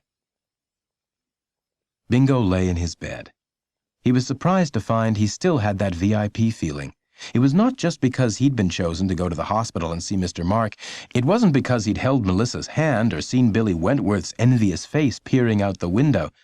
This feeling was because of the little parts of the past week, things he normally might not have noticed, like Miss Brownlee smiling when she read his name, like her saying she was glad he was chosen because, how had she put it, because he was a good communicator. It was Mr. Markham seeming glad to see him. It was making Mr. Markham bite his bottom lip to keep from smiling. A person who was still swirling around in his own personalized tornado would have missed those little things. "Misty!" Mrs. Wentworth called outside his window. In the living room, his parents laughed at something on television.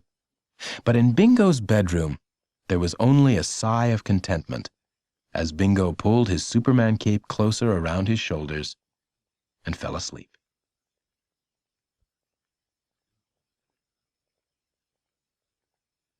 That was The Burning Questions of Bingo Brown by Betsy Byars. Read by Kerry Shale. We do hope you've enjoyed this Chivers audiobook, and if you'd like to listen to further titles, please contact your local library.